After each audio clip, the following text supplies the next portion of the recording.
This is obviously quite an elaborate program we have today, so I've promised Helmut that I would run an incredibly tight ship, so forgive me if I'm a bit draconian.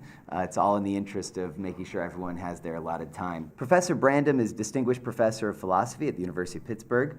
He is, of course, one of the leading philosophers in the world, a towering figure whose work has been immensely influential, indeed agenda-setting, in the philosophy of language, philosophy of mind, logic, pragmatism, etc. He's author of such landmark works as Making It Explicit, Articulating Reasons Between Saying and Doing, just to name a few. And he's delivered many of the most prestigious lectures in the field, including the John Locke lectures in 2006 and the Aquinas lectures I heard just last year. But in the course of advancing his own incredibly ambitious systematic program, Professor Brandom has arguably done more than perhaps any other analytic philosopher to revive and reanimate the central ideas of German idealism, especially Hegel. A Spirit of Trust is by every measure a truly monumental work. So I would like to welcome Professor Brandom and thank him again for participating in this event, which is really, I think, an incredibly special one. So we're honored to have you here. In A Spirit of Trust, I deciphered the meta-vocabulary that Hegel develops in the Phenomenology, the language that he uses to enable us to talk and think about discursive practice, the use of ground-level empirical and practical concepts. Sprache, he tells us, language, is the Dasein of Geist, what the book is a phenomenology of. And I read him as offering a broadly pragmatist theory of meaning in terms of use. His pragmatics of rationality is structured by dual social and historical axes. He understands the normativity of discursive practice as instituted socially by practical attitudes of reciprocal recognition. He understands the semantic determinate contentfulness of concepts in terms of the pragmatic activity of retrospectively, recollectively, rationally reconstructing their actual applications so as to give such contingent sequences of doings the shape of expressively progressive traditions, what he calls turning a past into a history. That's revealing them as the gradual emergence into explicitness of norms that show up as having all along implicitly governed the process of applying the concepts. As I read him, on the ground floor of his intellectual edifice is a non-psychological conception of the conceptual. This is the idea that to be conceptually contentful is to stand in relations of material incompatibility and consequence, his determinate negation and mediation, to other such contentful items. The relations of incompatibility and consequence are denominated material to indicate that they articulate the contents rather than the form of what stands in those relations. This is his first and most basic semantic idea, an understanding of conceptual content in terms of modally robust relations of exclusion and inclusion. This understanding of the conceptual is deeply hylomorphic. Conceptual contents, understood as roles with respect to relations of material incompatibility and consequence, are amphibious. They show up in two different forms. They have a subjective form and an objective form. The subjective form articulates what these things are or can be for consciousness, and the objective form articulates what they are or can be in themselves. The second is the form of empirical reality. The first is the form in which empirical reality appears to knowing subjects. On the side of thought, these are deontic normative constraints. One subject ought not to have incompatible empirical and practical commitments and ought to acknowledge the consequences of those she does acknowledge. On the side of being, though, these are alethic modal constraints. One object cannot have incompatible properties and necessarily has the properties that follow from its other properties. They're related as the two poles of the intentional nexus, what can be known and the attempted knowing of it, noumena and phenomena. Subjectivity and objectivity are both conceptually articulated, and the same conceptual content can show up both in the subjective normative form of thoughts and in the objective modal form of states of affairs. Genuine knowledge occurs when one and the same content shows up in both different forms, the subjective form of thought and the objective form of fact. I call this view bimodal hilomorphic conceptual realism. Hegel's second semantic idea is a consequence of the hilomorphic development of the first. That is, that these two forms of conceptual content stand to one another in representational relations, as subjective representings of reality and the objective realities represented. These two dimensions of semantic contentfulness, the conceptual and the representational, can be thought of as the Hegelian forms of the Fregean metaconcepts of sense and reference, Sinn and Bedeutung, thoughts and what thoughts are about, what can be expressed and what can be represented.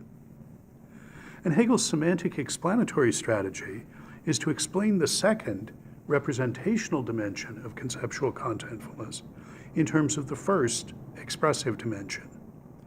What it is to represent something is to be understood in terms of relations among conceptual contents.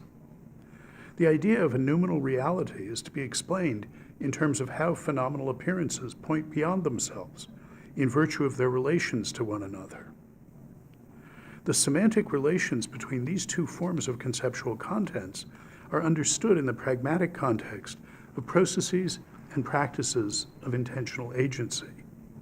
Reason, he says, is purposive agency. Regarded prospectively, practical agency is the experience of coping with cognitive error and practical failure. Regarded retrospectively, it's reconstructed by the exercise of recollective rationality as the actualization and determination of a governing intention, which both provides standards for assessments of correctness and success on the deontic normative side of the knowing subject, and to which the process is subjunctively sensitive on the alethic modal side of the known object. Hegel explains the representational semantic dimension of conceptual contents, relations between thoughts and things, phenomena and noumena, appearance and reality, in terms of the essentially temporally biperspectival pragmatics of rational agency. The historical process by which conceptual contents are determined, prospectively made and retrospectively found, exhibits the structure of coordinate, reciprocal authority and responsibility characteristic of the institution of normative statuses by mutual recognitive attitudes. It's a social recognitive process. The normative pragmatics explains the interrelations of the inferential, social, and historical holisms characteristic of Hegel's semantics. Recollective rationality is also the key both to understanding the history of Geist, which I take to be all our norm-governed practices and performances, and the status, selves, and institutions that they produce and are produced by, and to envisaging its next development. For Hegel, the turning point of history so far, just the biggest thing that ever happened to us, has been the gradual, still incomplete transition from traditional to modern forms of life. This was a shift from a metaphysics of normativity structured by the status dependence of normative attitudes to one structured by the attitude dependence of normative statuses. The mistake characteristic of traditional forms of life is fetishism, mistaking what are in fact the products of our activities for objective features of the world. Modernity is the advent of a distinctive kind of normative self-consciousness of our own role in instituting norms. The pathology characteristic of modernity is alienation from the norms that make us what we are, failure to understand them practically as rationally constraining on us.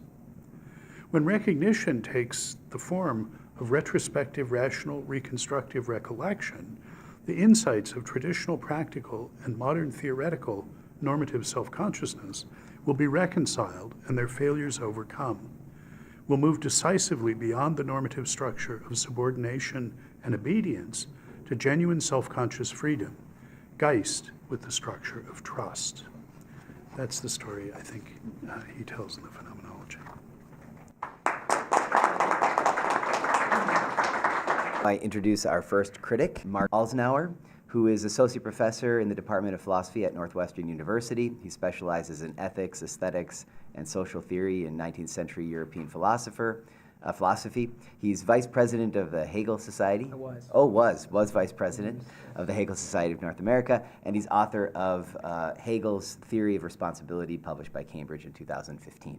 In Mark Twain's autobiography, he talks a little bit about what it was like to improvise stories to his two daughters in their home in Hartford. And you have to think that he was pretty good at this, but he complains that his daughters, they put like a constraint on what kinds of stories he was allowed to tell. Every story had to incorporate each of the knickknacks that were on the mantle in the library. And he always had to start in the same place with this picture of, I think there was a cat on the left, and he had to go through all of the knickknacks and end with the portrait of the young girl on the far right. Anyone offering a new interpretation of the phenomenology of spirit faces a similarly challenging task. So given the long-standing interpretive debates surrounding the book, there's always room for a new reading. But any such reading has to touch on every chapter and in the right order. One of the most impressive things about Robert Brandom's A Spirit of Trust is that it manages to offer a reading of the phenomenology that honors this constraint, despite starting with an utterly unprecedented claim about what the whole book is about. He does skip a few things, and he doesn't quite make it to the end, but you can't fail to admire how much of the phenomenology he proved capable of digesting and putting in the service of what is, by all appearances, an entirely new problematic, a semantic question about the conditions for the possibility of conceptual content. Now, once it's shown that this is the problem Hegel was addressing, we are off to the races. Brandom shows in a tour de force that you can plausibly read the entire phenomenology as a chain of transcendental arguments leading to a striking conclusion of insidious intent. That once we understand all that is required for conceptual content to be determinate, we will see the need to adopt new recognitive relations to each other, thus ushering in a new postmodern age. Now, Brandom suggests that his focus on the semantic content of ordinary concepts is mainly a matter of emphasizing something other readers have not attended to, something maybe orthogonal to their interests. But I think this significantly undersells Brandom's originality, or so I will argue here. So Brandom is not just bringing out something underdeveloped in other accounts. I think he's overturning previous understandings of how Hegel's project relates to the semantics of ordinary concepts. So by showing how this account relates to some alternative accounts in the tradition of Hegel reception, I hope to bring out both what's most sort of revolutionary or paradigm shifting in Brandom's reading, and also to reveal what might be like some exegetical and philosophic costs that attend the attempted revolution. So maybe putting a little pressure on him to justify his heterodoxy. So before I get to those sort of contrast cases, I want to get a better idea of what Brandom understands as the central issue.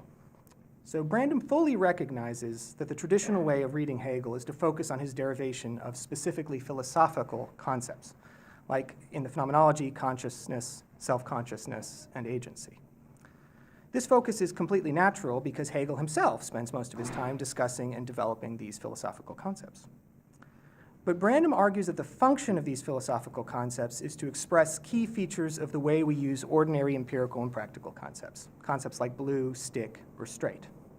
And if that's the right way to understand philosophical concepts, that is, to understand them as meta-concepts, then it's plausible to think that the best way to understand these notions is not to study them on their own, which is mostly what we've been doing, but to keep our eye on their implications for ordinary ground-level concept use.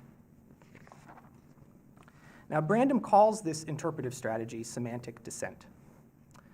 Every time he encounters sort of like a high-level philosophic concept in Hegel's writing, he's going to read it as a notion meant to express or describe how ordinary lower-level concepts work. And he's going to do this even if the surrounding passage doesn't give any clear indication of this. The eventual payoff of this strategy is that it allows us to see how Hegel anticipated Brandom's own pragmatic inferentialism about ordinary concepts. On this view, ordinary concepts are not to be understood as having content on their own, a content which would then explain the use we make of them in judgments and inferences, as a representationalist might claim. Instead, we find out that such concepts get their content from the inferences that are made with them, which themselves depend on certain practices, and so on and so forth. So semantic descent has the real merit of making Hegel's most obscure claims more tractable, more intelligible, and not least, I think, more relevant to contemporary philosophical discussions. So insofar as contemporary philosophers are concerned with concepts at all, they are almost exclusively concerned with ordinary concepts. The characteristically Kantian and post-Kantian concern with the systematic deduction of a full set of pure philosophical concepts has had little or no resonance in these conversations. But on Brandom's reading, the appearances are all misleading. Hegel is not, he's not only addressing the same phenomena the contemporary philosopher of language is interested in, that is to say, ordinary concepts, he also has a radically innovative view of how they get their semantic content. So it's the important question, at least the one I want to raise, is whether Brandom can convince us that Hegel's philosophical concepts can be read as metaconcepts, as concepts that are intended to serve, or intended to express the way ordinary concepts function.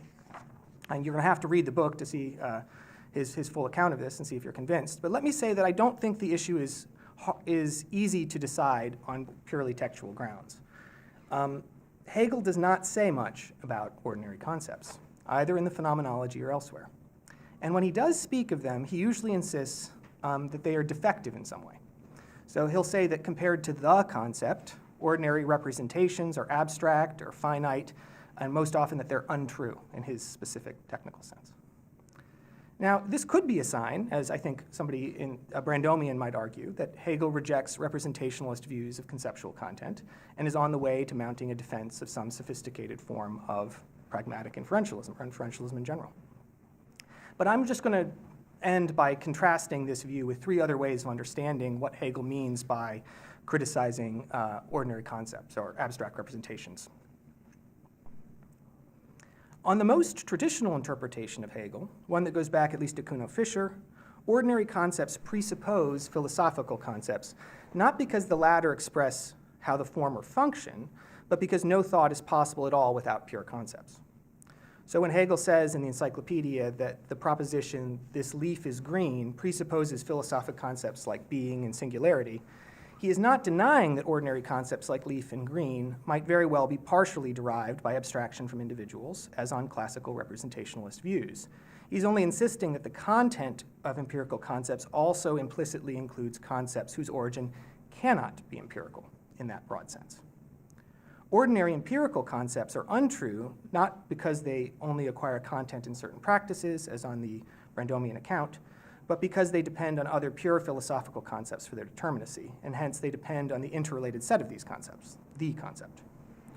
So on this traditional reading, Hegel has radical and exciting things to say about philosophical concepts. I mean, the logic is the most obvious thing, but he has mostly uninteresting and commonplace things to say about ordinary concepts.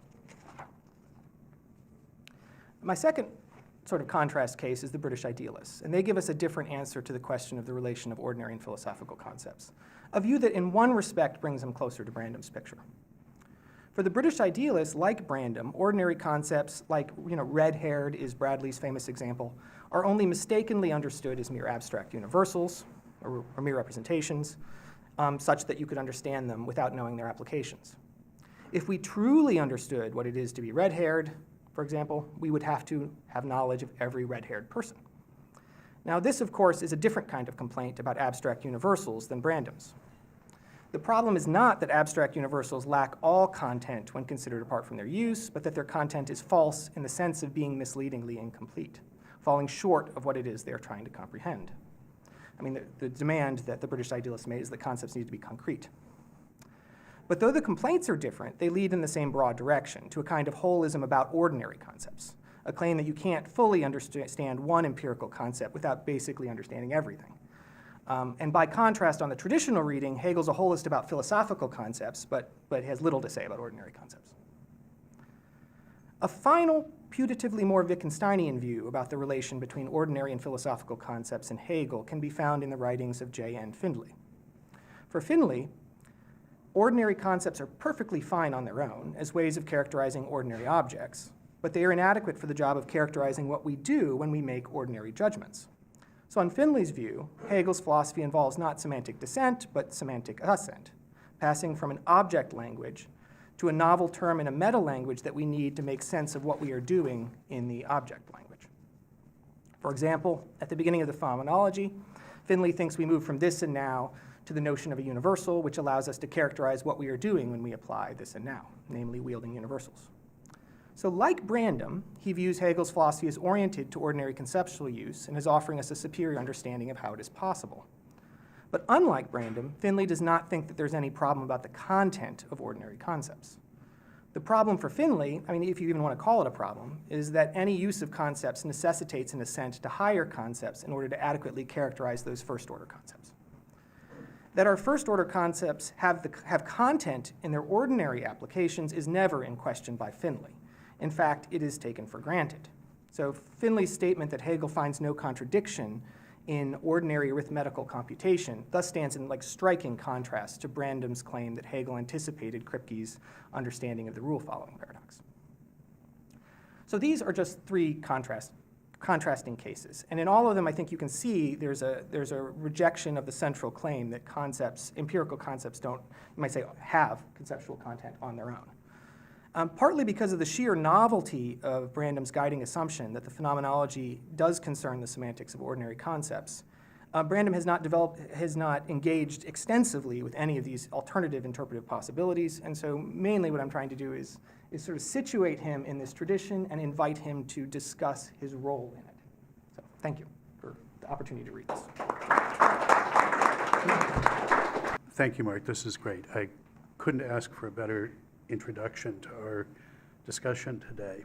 Right from the beginning of your well-crafted paper, I admire the Mark Twain analogy. It's indicating some of the formal, I could even say artistic aspirations of the book. It's operating under severe formal constraints, not only addressing each of the portraits and figurines on the shelf of Hegel's text, but also mapping them onto substantial issues in contemporary semantics, in the philosophy of language of the post-Hegelian period, but particularly of the last 100 years, subject to the constraint that each of Hegel's big moves has to be shown to display both an interesting perspective on and to make some substantial contribution to the understanding of those semantic and pragmatic issues. The book is, in this respect, intended as a contribution to a kind of conceptual literary undertaking whose closest antecedents might be in Heidegger rather than in anything in the analytic tradition. In a wonderful essay that Andrew Kutrfellow presented at the Eastern APA, he uses Wordsworth as the basis for initial reflections on what I'm trying to do with Hegel here.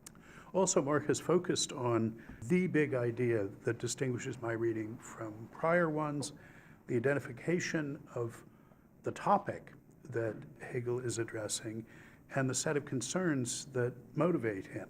And the key to understanding what thematically distinguishes my approach is indeed what I call semantic descent, reading the phenomenology as principally aimed at understanding the semantics and pragmatics of ground-level empirical and practical concepts. So much as the terms semantics and pragmatics, sort of study of meaning, study of use, these are all substantially, contemporary terms that are not available in Hegel's time, and people would say, well, because the topics were not addressed. That's a kind of purposeful anachronism.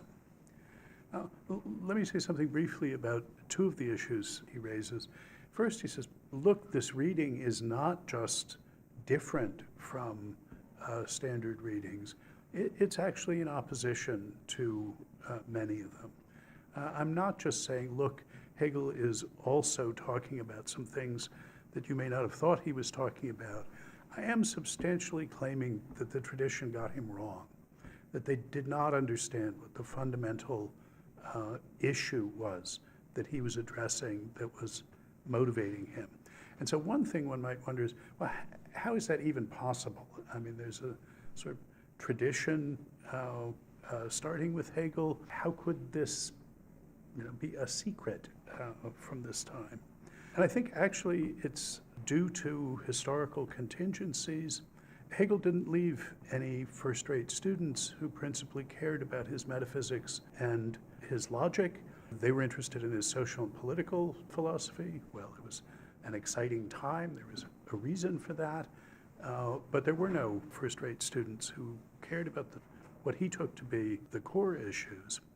And then in the middle years of the 19th century, there was a break during which people really did not read Hegel.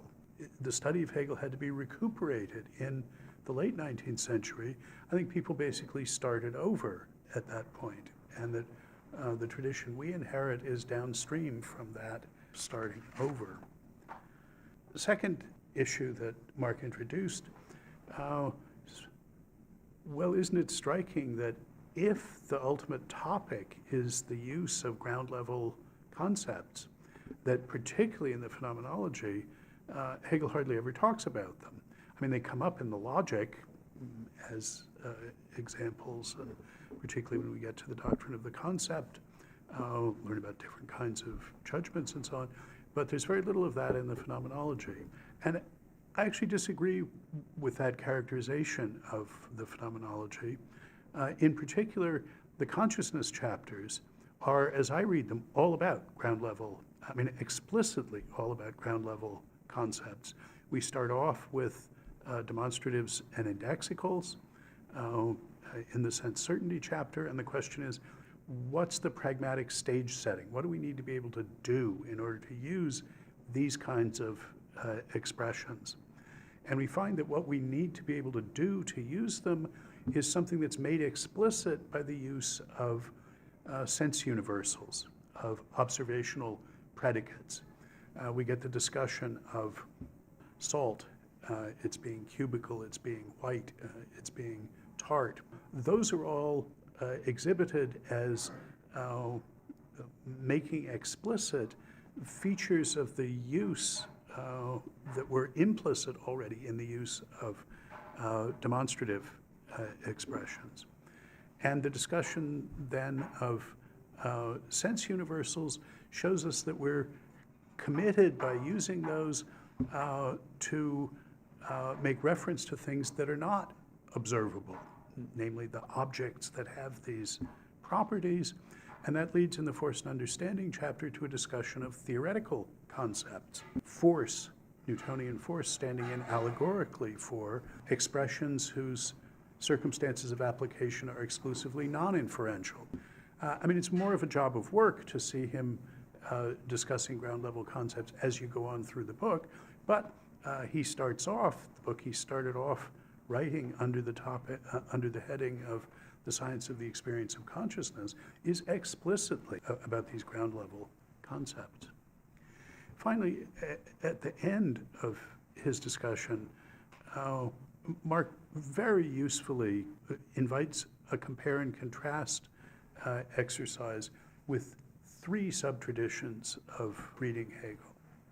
Kuno Fischer, an incredibly important figure, the founder of Neo-Kantianism, the author of the phrase Zurück nach Kant, who, not coincidentally, was Frege's Kant teacher, emphasizes the way Hegel's conception of his pure concepts is recognizably a successor notion to Kant's categories. Fischer was centered in Kant, but at the heart of his reading of Hegel was seeing Hegel as offering us a different way of thinking about the categories, thinking of them as in a pluralistic way, in a historicized way. Well, that's a lesson that I think is entirely appropriate.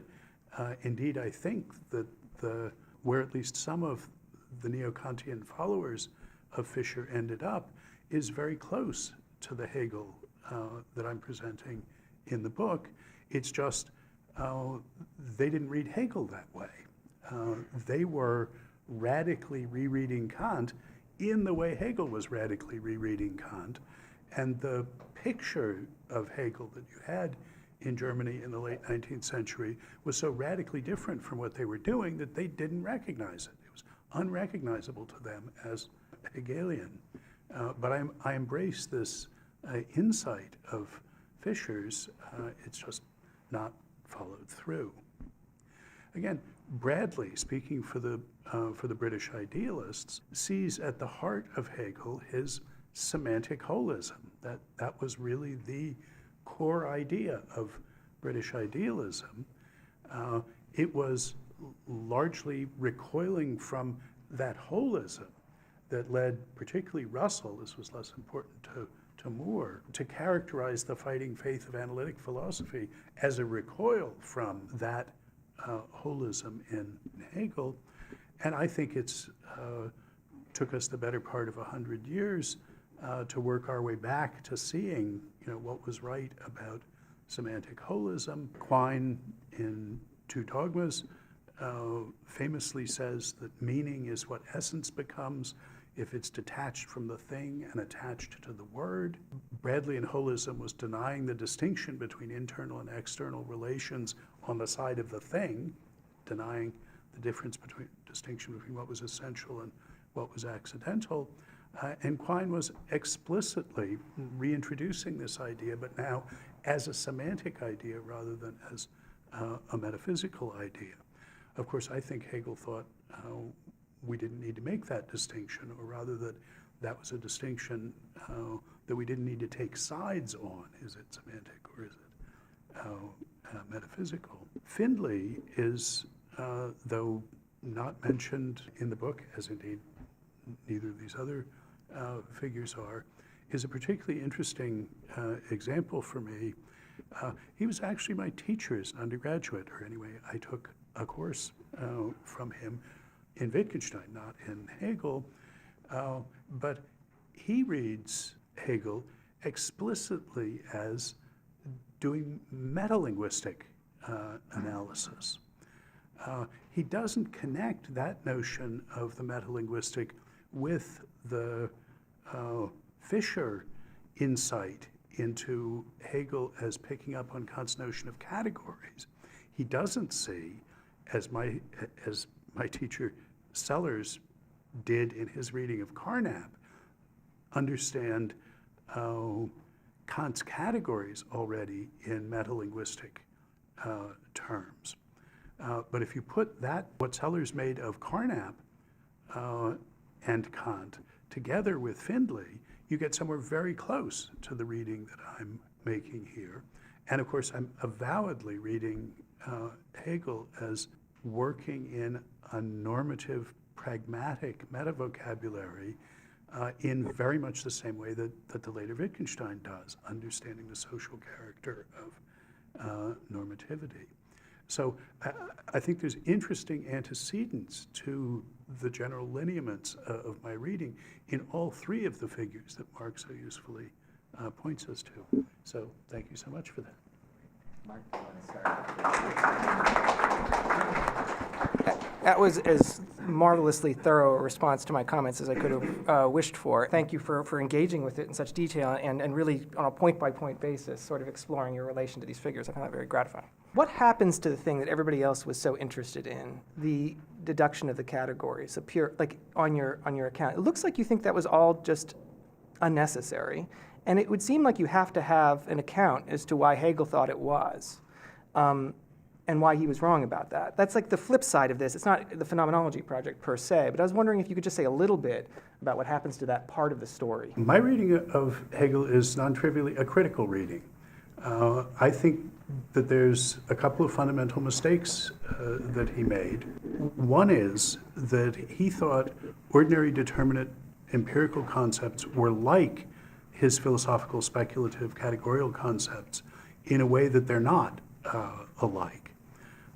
Namely, he thought that in principle, the only way you could convey the content of a ground level concept was by rationally reconstructing a history of its use. And he thought the same thing was true of the categorical concepts.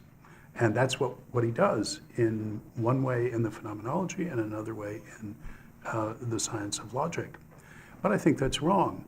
I think the metalinguistic role of the categorical concepts gives us another route to understanding their content. because we can understand them in terms of what they let us say about the use of the ground level concepts. There are no concepts that stand to ordinary empirical concepts in the metalinguistic relation, expressive relation, that the categorical concepts stand to the ordinary empirical concepts. So I think one can specify the contents of Hegel's categorical concepts, individuality, universality, and so on, what things are for consciousness, what they are in themselves. I think one can approach them from below by thinking about what different versions of those let us say about the use of ground level concepts. I mean, I'll mention another critical disagreement that I have with Hegel concerns a way in which he thinks ground level concepts and categorical concepts are different.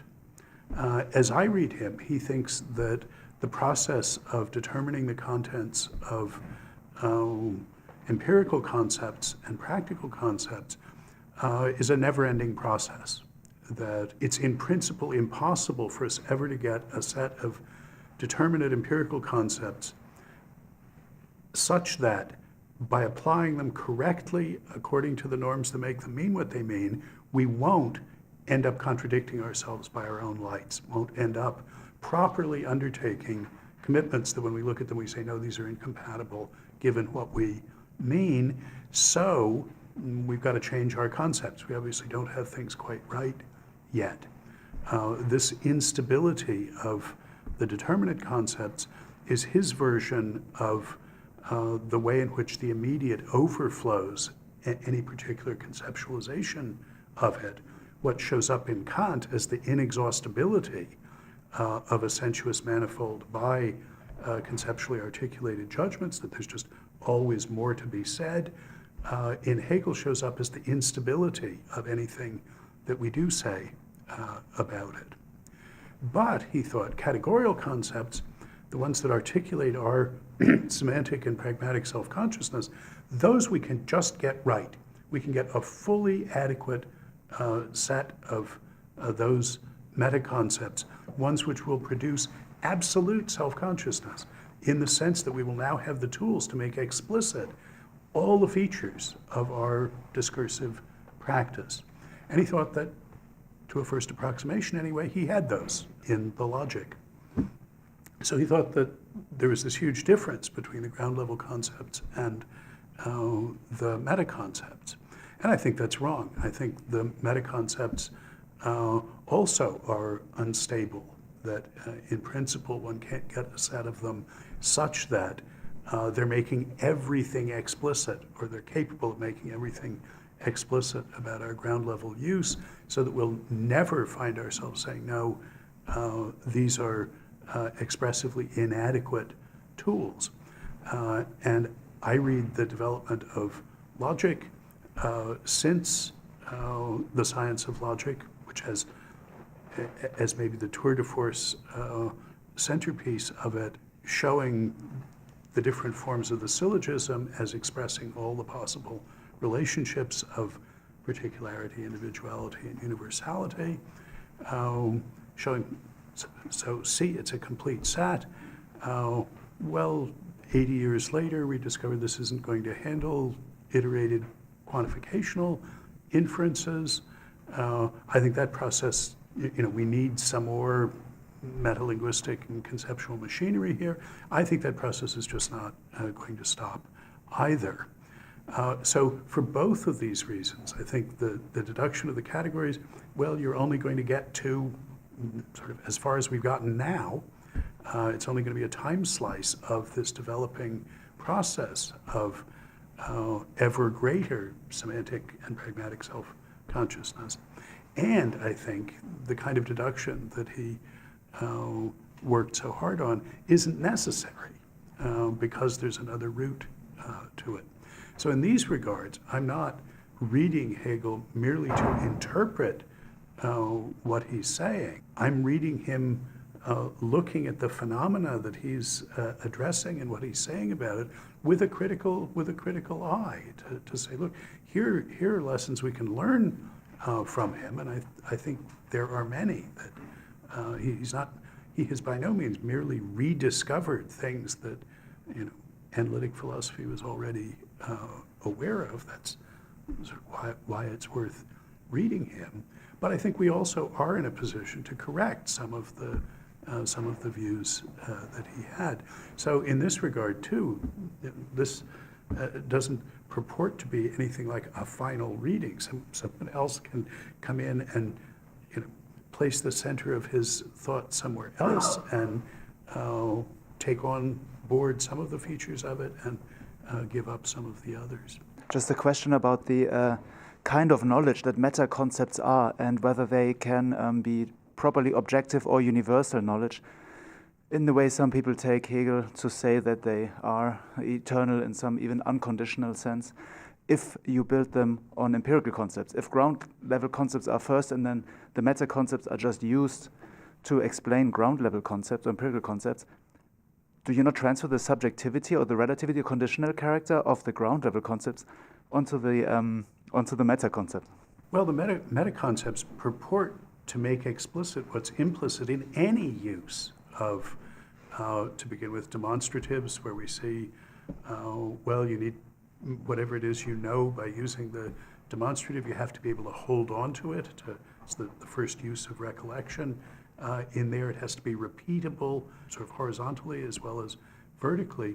Those purport to be constraints on any possible empirical use of concepts.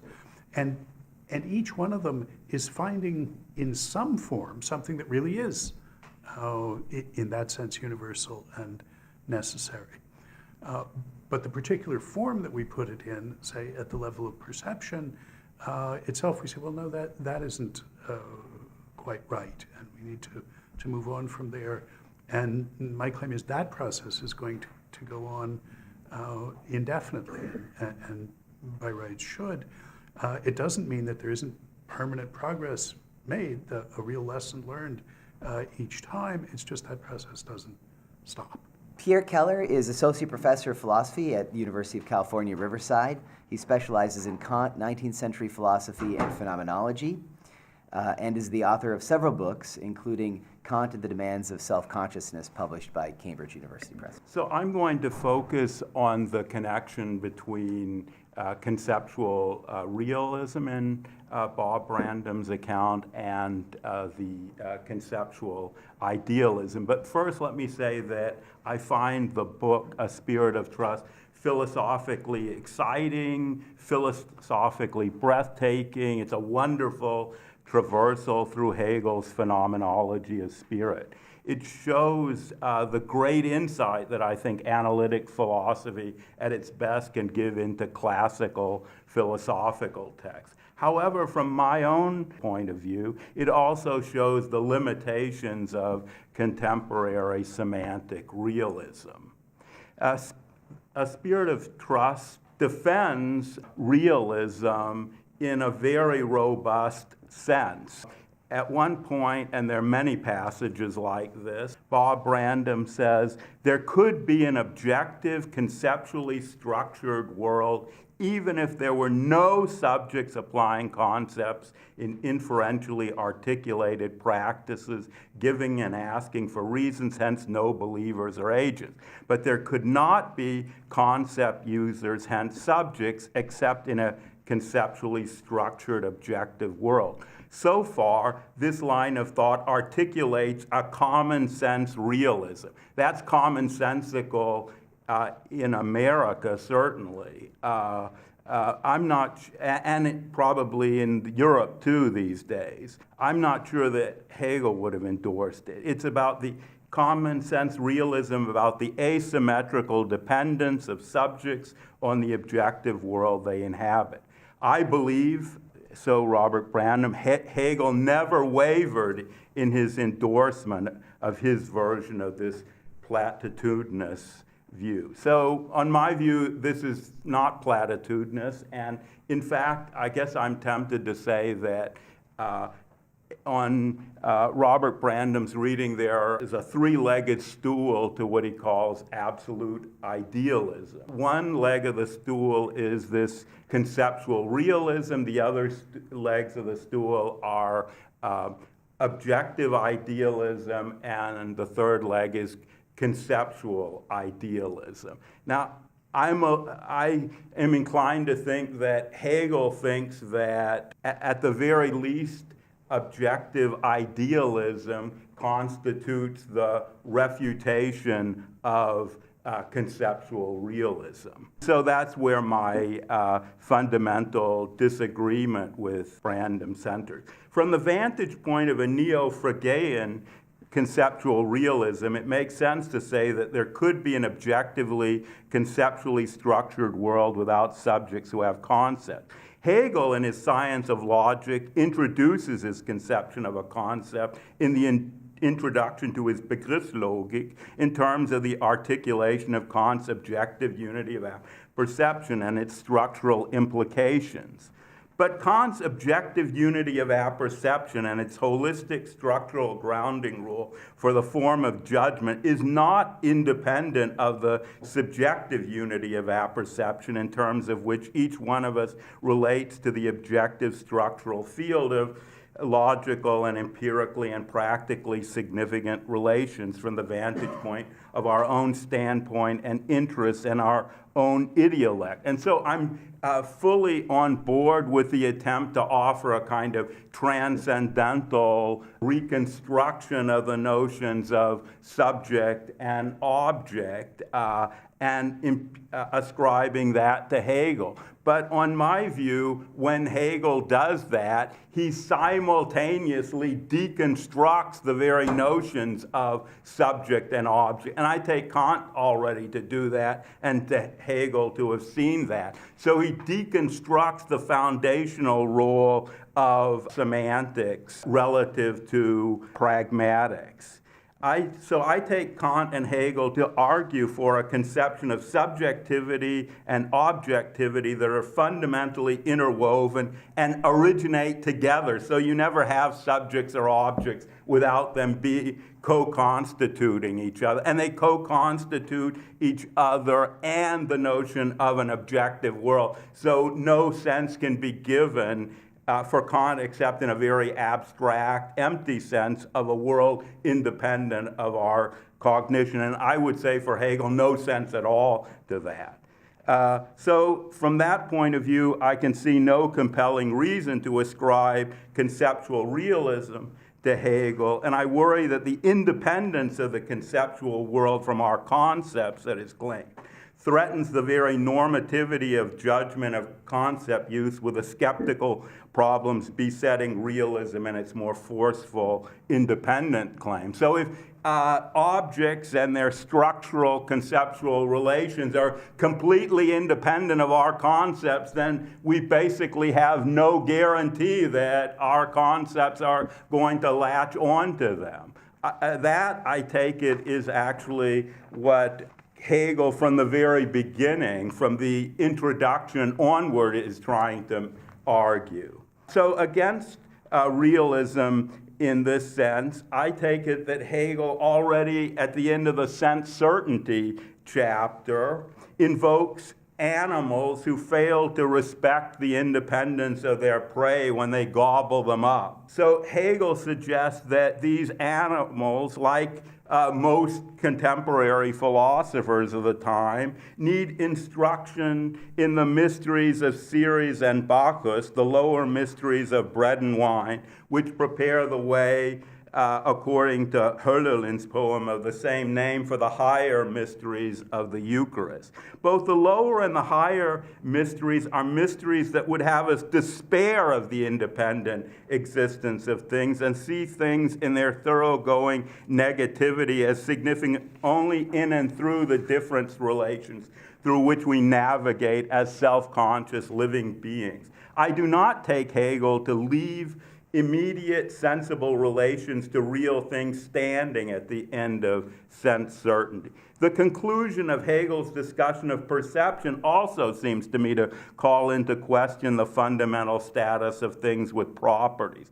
Efforts to unpack properties in terms of necessary structural patterns of inclusion and exclusion are important, but I don't think that Hegel can accept them as anything but provisional, as is for Hegel all classification of kinds and laws in nature, as he argues in detail in Observing Reason. Hegel concludes the perception chapter with the idea that we directly perceive the thing itself as an unconditioned universal, as the thing in itself, or noumenon, insofar as we grasp it in terms of the unity that it has in relation to all of the actual and counterfactual relations in which it stands.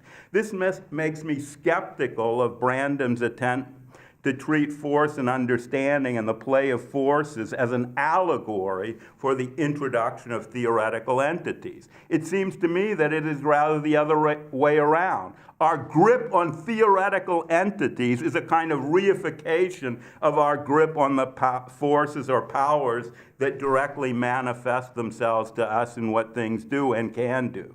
And here Hegel is thinking of Leibnizian forces, not Newtonian ones. Hegel disliked Newton and Newtonian mechanics, and he uses the term solicitation to indicate that he's appealing to Leibniz. So I agree, the point being that for Leibniz and Kant, there are no things that are fundamental in the way that Newtonian atoms are. They're all plays of force. So I think this conception goes all the way down. The notion of a thing is just something of pragmatic significance, as are its properties and relations. So while I agree with Brandom that Hegel rejects the Quinean and Lewisian object-oriented and extensional conceptions of modality, I don't think that Hegel is committed to modal realism at all. Possible worlds are only as real for Hegel as are the powers that things display to us. The core of A Spirit of Trust is its account of structural compatibilities and incompatibilities between properties of objects of the kind that can be expressed in formal and especially material inferences. Brandom's sophisticated development of Seller's inferential role semantics and of Seller's realism is prominent and undeniably work of the first order. Brandom emphasizes, though, what he calls conceptual realism, and according to such hylomorphic conceptual realism, there are flanking correspondence relations between deontic, normative, and alethic modal relations of compatibility and incompatibility on the subject and object side.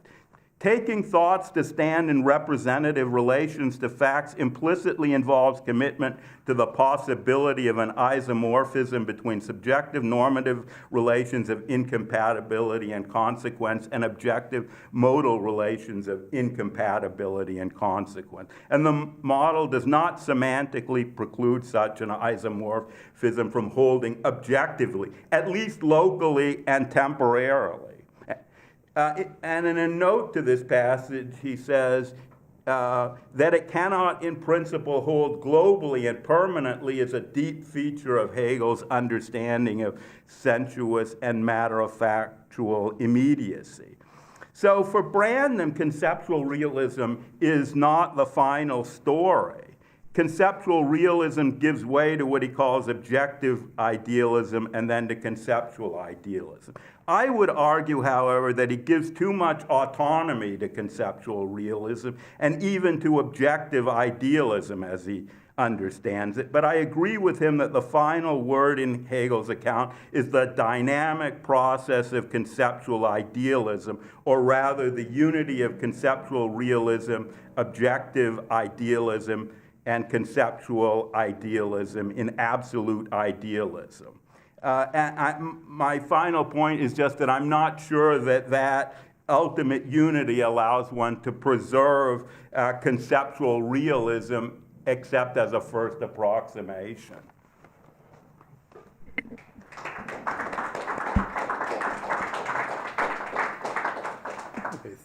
Thank you.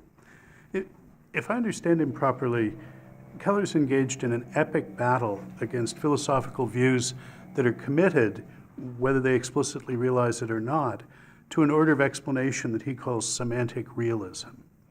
He sees such views as pervasive and pandemic, and takes it that a principal virtue of Hegel and his tradition, beginning already with Kant, but continuing with such figures as Jaspers and Keller, is that they diagnose the pathologies of this sort of realism and develop and recommend healthier alternative modes of fundamental understanding. And from this vantage point, he then wants to know whether my Hegel is visible as enlisted in this Manichaean struggle at all, and if so, is he on the right side?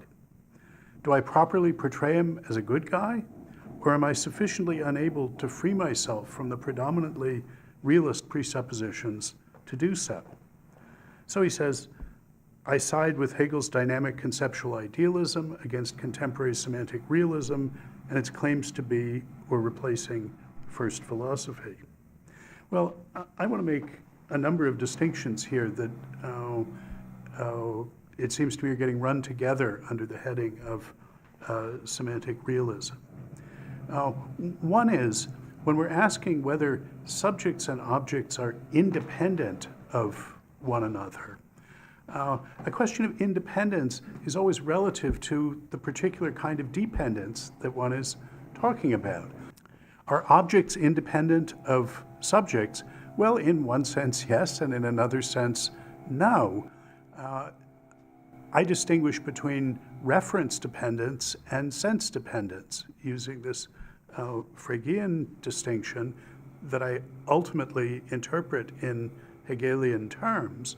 What I take to be a platitude, take to be common sense realism, is the view that there was a world with laws of nature, modally robust subjunctive relationships in it, things that were fragile before there were human beings, thinkers or talkers, and there would have been even if there never had been subjects.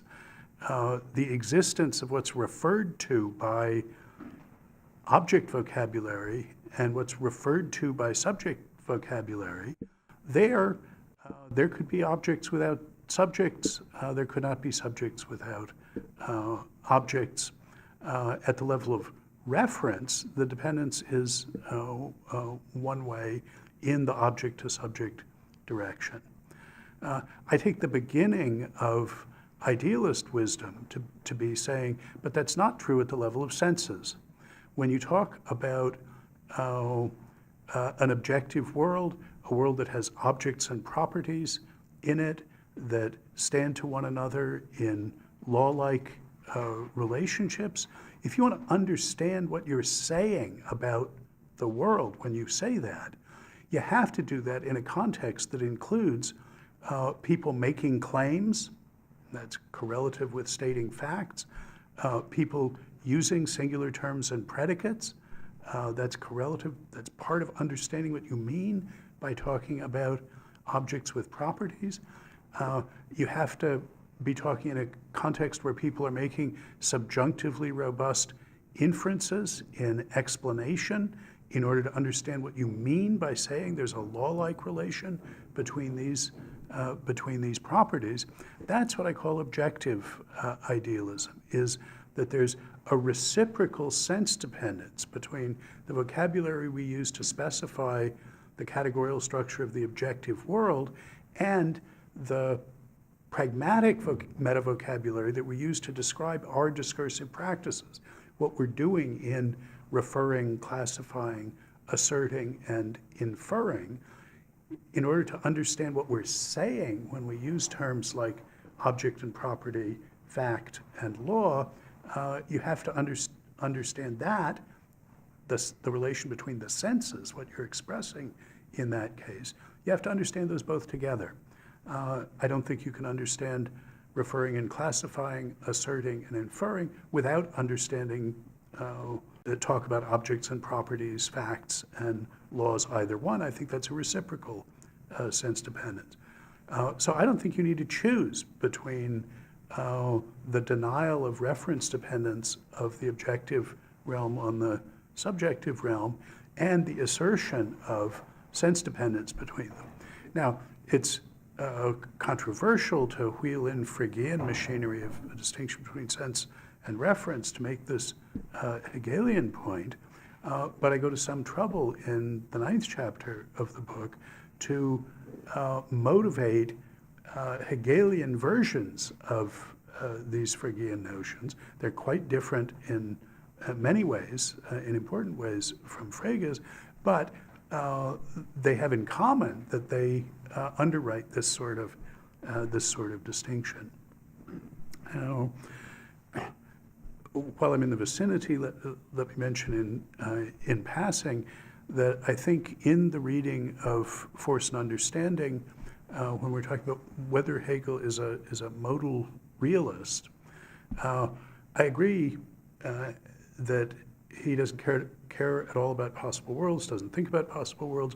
Indeed, I take that to be the point of the inverted world discussion of modality, is to think not in terms of possible worlds. But I think, when I use the term modal realist and attribute that such a view to Hegel, I don't mean my teacher David Lewis's mad dog modal realism about possible worlds. I just mean that the objective world genuinely comes with laws of nature, with subjunctively robust objective relations that underwrite practices of explanation. So I don't think we're disagreeing in this point. And as far as the actual discussion of force is concerned, which for me is allegorical for a discussion of theoretical entities generally, that is, entities that are not observable, that we can only become entitled to claims about as the result of inference. I think the opposition between Newtonian and Leibnizian is a false opposition here. I take it that Hegel is specifically using Boskovich's version of Newtonian mechanics, which doesn't have particles or atoms in it at all. It's forces all the way down. Yes, that's a sort of Leibnizian version, but we know he read Boskovich and he uses that particular vocabulary. In the deeper issues of conceptual realism, it seems to me we're on the same side here. That is, that the features of semantic realism that Pierre is most concerned to take issue with, so does my Hegel. And I take it that that's compatible with the maintenance of conceptual realism as one perspective. At the center of the conceptual idealism, the third aspect of absolute idealism that I take Hegel to be expounding, is precisely a concern with the Begriffsbewegung, the movement of concepts that is part of the contrast class between semantic realism. It's part of what semantic realism, in Pierre's sense, does not appreciate. Thinking that this applies from the ground up, what he calls a dynamic, fundamentally historical and inclusive, but also systematically structural conception of reason. I think we're together in attributing this to Hegel. Indeed, it's precisely seeing that first sparked my interest in Hegel. In making it explicit, I didn't talk at all about the process of determining or acquiring conceptual content. I treated language as something that was always already up and running. It was there, and didn't talk about conceptual change at all, just looked at a time slice. Indeed, it was putting to one side the question of the development of concepts that made that book writable for me. But it was always with the implicit restriction, yeah, but I'm going to get around to it. And I'm going to have to worry about that development of concepts. And it was Hegel that I thought, no, this is where one should look for this. I was much taken in making it explicit already with the distinction of social perspective between undertaking or acknowledging a commitment oneself and attributing it to someone else. And I could see what I came to think of as Hegel's picture of norms as instituted by reciprocal attitudes of recognition as built around this distinction of social perspective, an I-thou kind of sociality rather than an I-we sociality, the we built up out of these recognitive relations. But I didn't, in those early days, at all think about the temporal historical distinction between prospective and recollective retrospective perspectives on concept use. And that's what I think about above all is the key to the story that Hegel tells in the Phenomenology, and indeed it's the emphasis on that distinction of social perspective between the prospective and the retrospective perspectives that makes me prefer the Phenomenology to the treatment in the Logic, where that gets pushed to the margins.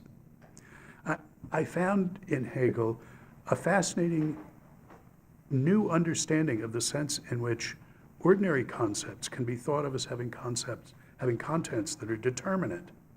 It starts with the process of determining them, determining those contents and instituting the norms governing the use of expressions by adopting practical attitudes of applying those concepts in some circumstances and not in others to make judgments and inferences. If you look forward prospectively, this is a process of determining their contents by making them more determinate. Every time we apply a concept or refuse to apply it in a concrete circumstance, we're adding a little bit of content to it, making the concepts more determinate.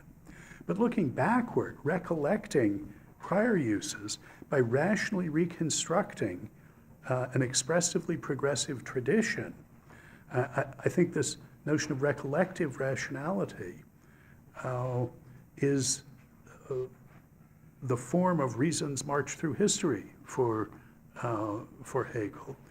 It's this idea of rationally reconstructing what we've done as a cumulative project of making explicit something that now shows up as having been implicit all along. And it's from that point of view that one can be a conceptual realist. Looking backwards, you say, oh, well, I see that these were the facts, these were the objects and the kind of properties there were, these were the laws, and here's how we gradually found that out. And we can understand genuine knowledge here.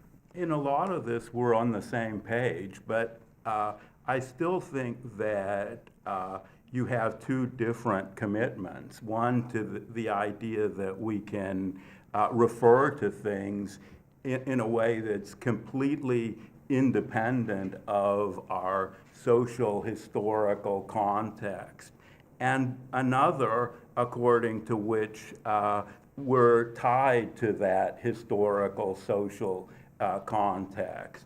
And from the beginning of your reading of the introduction to the reading of the sense certainty throughout, you insist that there's a way in which we're directly able to refer, or at least are in contact with things.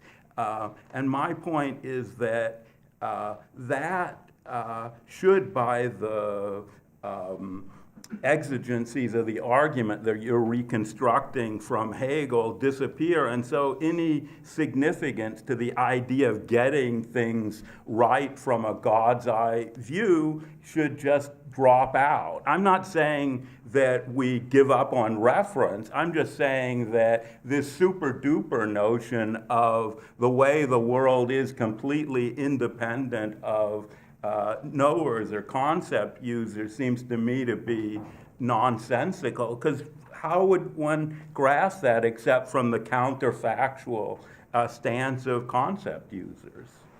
I mean, my claim is that these are two sides of one coin, that retrospectively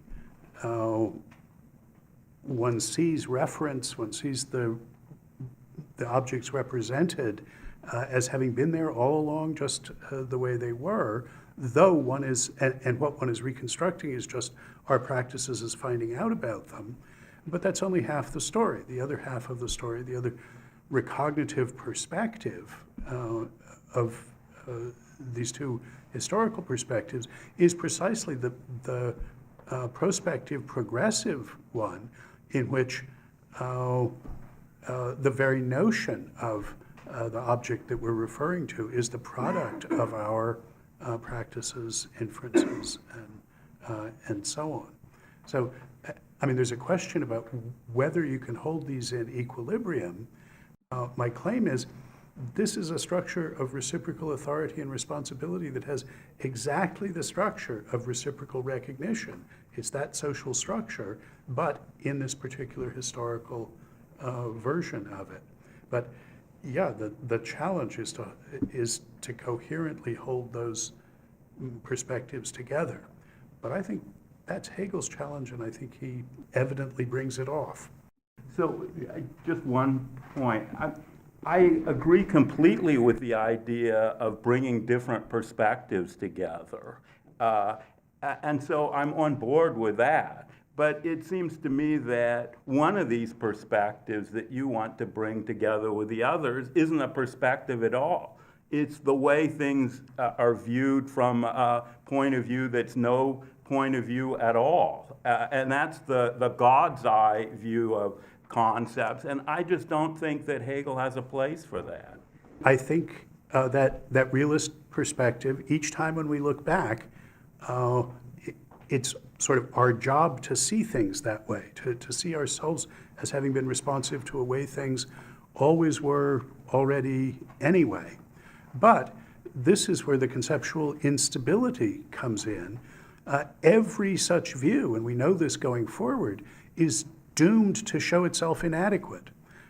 It's doomed to lead us to commitments that are incompatible by the lights of that view, by correctly applying the concepts according to that view to show us no, things actually weren't that way. Now we need another recollective story about where we are now. So the self-consciousness that we're to achieve, the philosophical self-consciousness, is precisely to realize the instability and provisional nature of those retrospective realistic commitments at every point. But the notion of the objective world is structurally implicated in this whole process. That's not something we get over, though we get wiser about it. So what does the commitment come to? If it's a commitment that at the same time I'm making it, I'm aware is just not really worth much in a certain important sense. I mean, it's unstable. It's provisional. It's going to be. I'm going to recognize soon enough that it doesn't make sense, or that I have to replace it with some other commitment. What does it mean for it to be a commitment? I'm having trouble seeing how somebody could hold those things together at the same time. If and insofar as you see the provisional, contingent character of all of your commitments, doesn't that undercut the rational bindingness of them? And this is a point at which I take Hegel's concern that our fallibilism not turn inquiry into a path of skeptical despair, making that fallibilist meta-induction that you're talking about.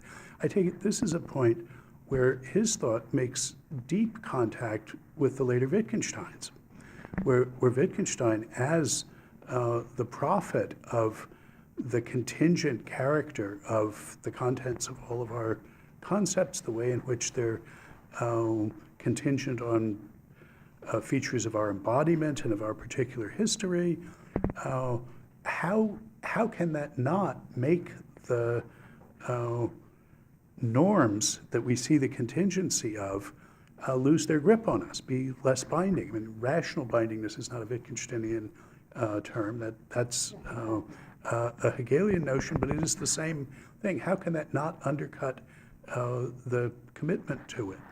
And the claim is that properly understanding this historically biperspectival, recollective structure gives us a form of recognition, an awareness of norms that lets us see that that very instability is the price of the determinate contentfulness. It's the only way we can have determinately contentful thoughts is by applying concepts that are fragile in this way, that are doomed to be found not to be fully adequate. That's just the nature of our grip on things. It exceeds any particular determinate conceptualization of it. Wittgenstein, as I see him, just says, get over it, get used to it, that's the way things are. Hegel has an elaborate systematic account of how to get over it, how to understand it so as not to be alienated from one's commitments by seeing this about them.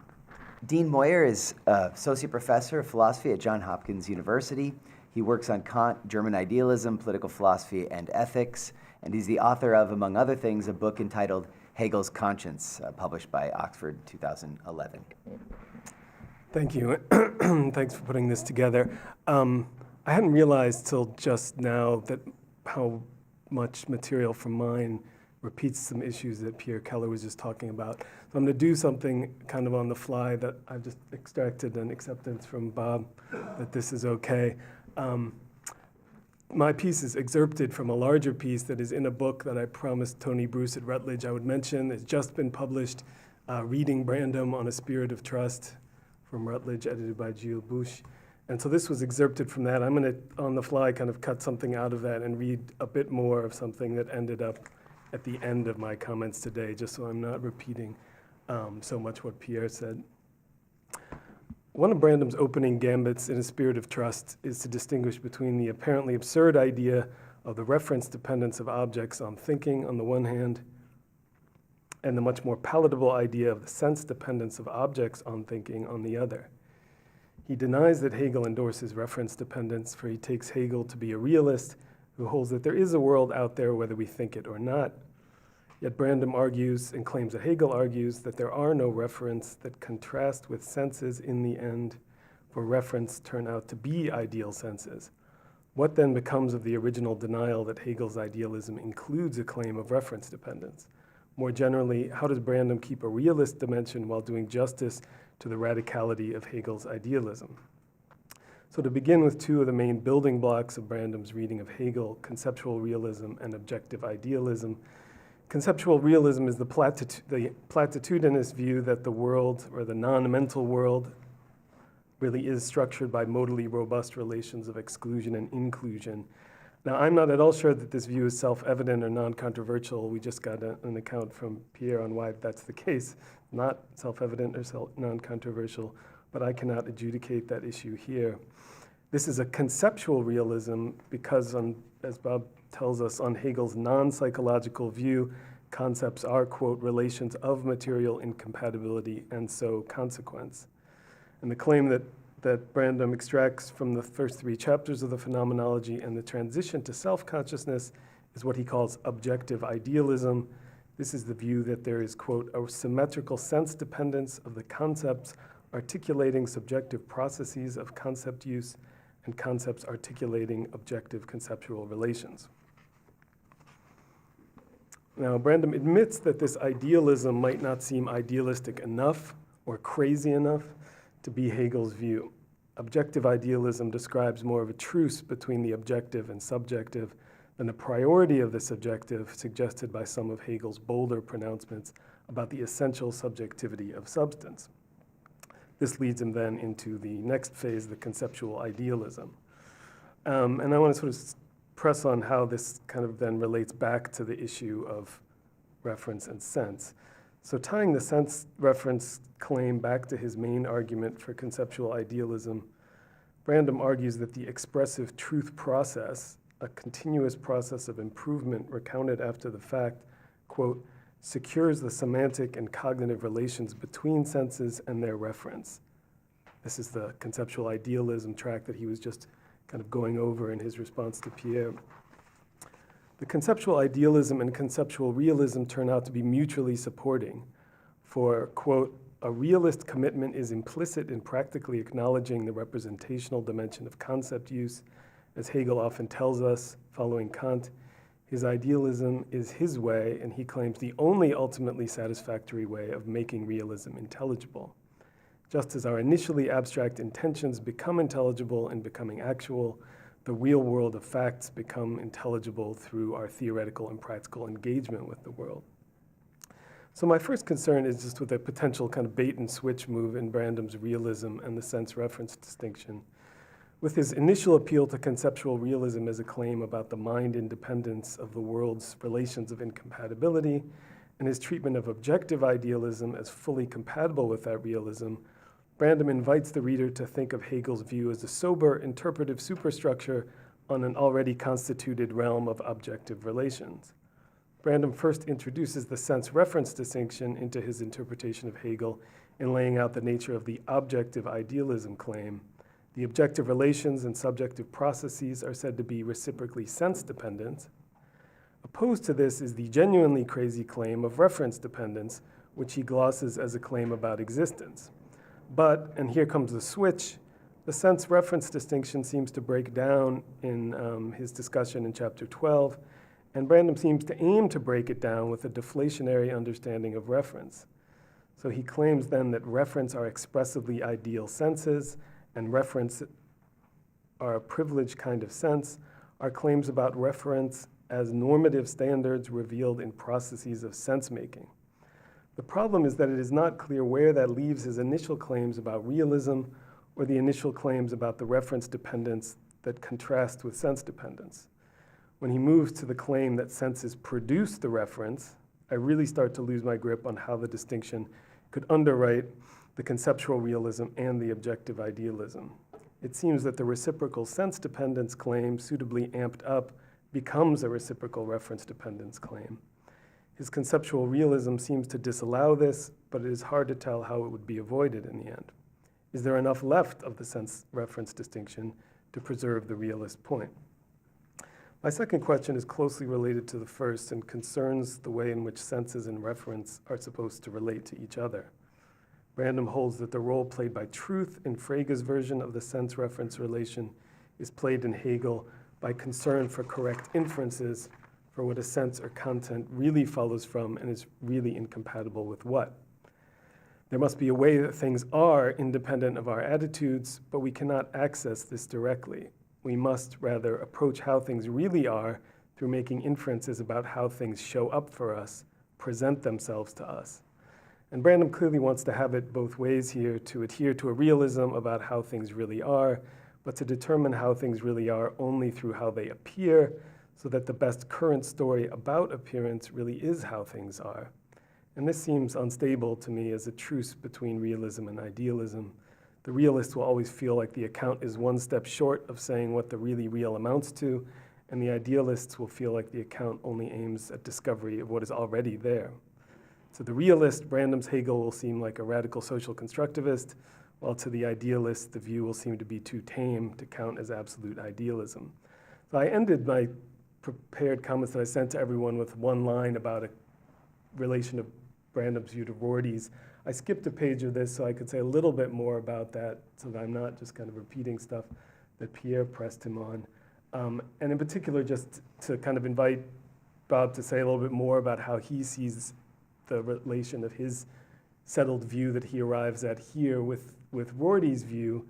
And if we look back to the piece that Bob wrote for the, I think, Reading Rorty volume of 2000, Brandom there is criticizing Rorty's Davidsonian claim that the world consists of things and their causal relations, and they can only cause and not justify a claim or belief.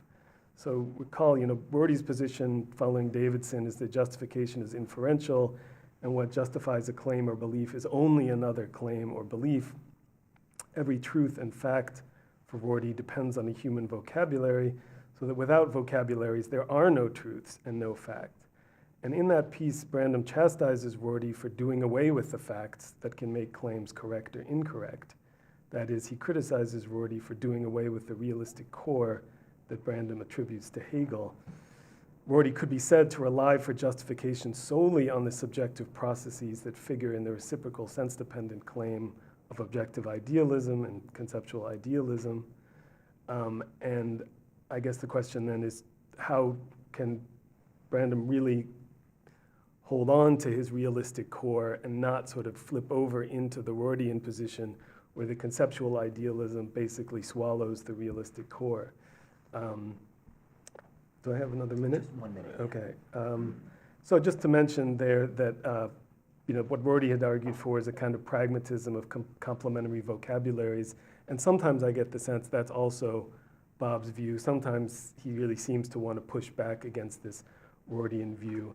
And I'll just sort of mention in closing, Rorty's own response to Brandom was to claim that the move to the social is not enough to get a robust account of facts off the ground. And the claim, as Rorty makes it, that such a robust account of facts is not really even in the end desirable. It gives too much away to the sort of hardcore scientific view of the world and doesn't sort of leave enough autonomy for the practical world of democracy and so on. I'll leave it there. Pierre and Dean are getting at absolutely the core of the enterprise here. How do these perspectives get together? Just as slogans, for the realism, you can think about Wittgenstein saying, when we say and mean that things are thus and so, we in our meaning don't stop anywhere short of the fact. We mean this is so. That's a realistic perspective. I'm saying it's the task of recollective rationality to rationally reconstruct the process that eventuated in our current commitments in a way that vindicates that. That says, okay, if that's how things are, here's how we could have found that out, and found out exactly that things are thus and so. On the other hand, Hegel says, appearance is the arising and passing away that does not itself arise and pass away, but is in itself and constitutes the actuality and the movement of the life of truth. And this is from paragraph 47 of the preface. He says this in the same paragraph in which he gives his famous definition of truth as a vast bacchanalian revel with not a soul sober.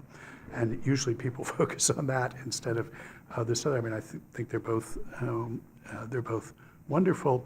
But the question is, that's the way things look prospectively.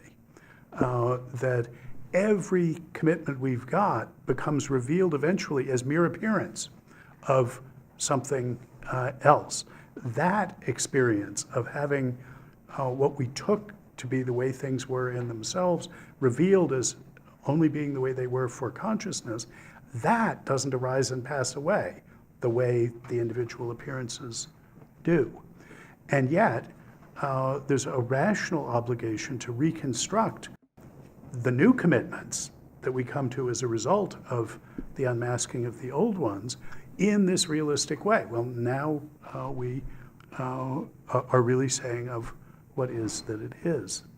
How can we get these perspectives together? How does Hegel propose to get these perspectives together to entitle us to say both of them, to get an overarching meta perspective from which these show up as einseitig, to be true, to be sure, one-sided, because tied to a perspective, but parts of an overarching view. Dean, you say bait and switch. I say richly nuanced view. The sort of question is, does he give us the conceptual machinery to reconcile? And let me just say two things about that. I'm claiming that eventually these show up as standing to each other in relations of authority and responsibility that have the structure of reciprocal recognition. So let me quickly say, look, I'm entirely authoritative about who I recognize, who I take to be another normative subject able to commit themselves, or to be a good chess player. That's entirely up to me. That's my authority. But then I make myself responsible to those that I recognize. I grant them the authority to either recognize me in turn or not. And whether I am a normative subject or a good chess player is now dependent on whether I'm recognized as such by the ones I recognize as such.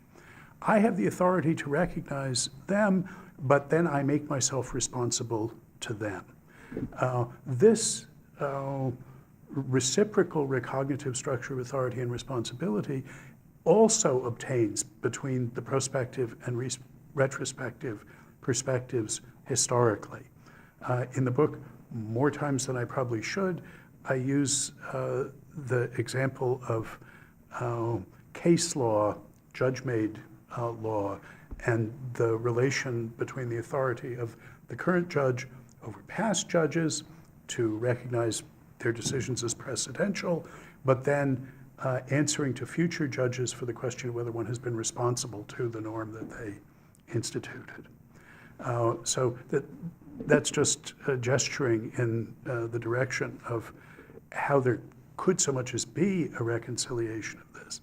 The second thing to say specifically about the sense and reference, one of the lessons that that I take Hegel to take him to have learned from Kant is that the notion of representation, one of Kant's core notions, is fundamentally a normative notion. That to talk about something as represented by something that counts as a representing in virtue of representing that thing is to talk about the represented as having a certain kind of authority over assessments of the correctness of the representing. To be a representing is to be liable to assessments of correctness according to a standard that's set by what counts as represented by your representing, just in virtue of playing that normative role of a standard.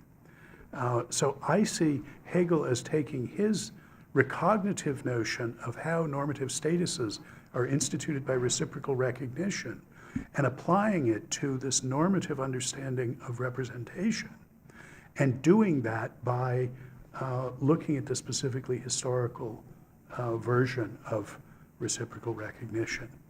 Now, that's a lot of pieces that have to work together. My question, just in the same vein, is about sense reference or sense dependence and reference dependence, because I don't really understand how they can be held apart.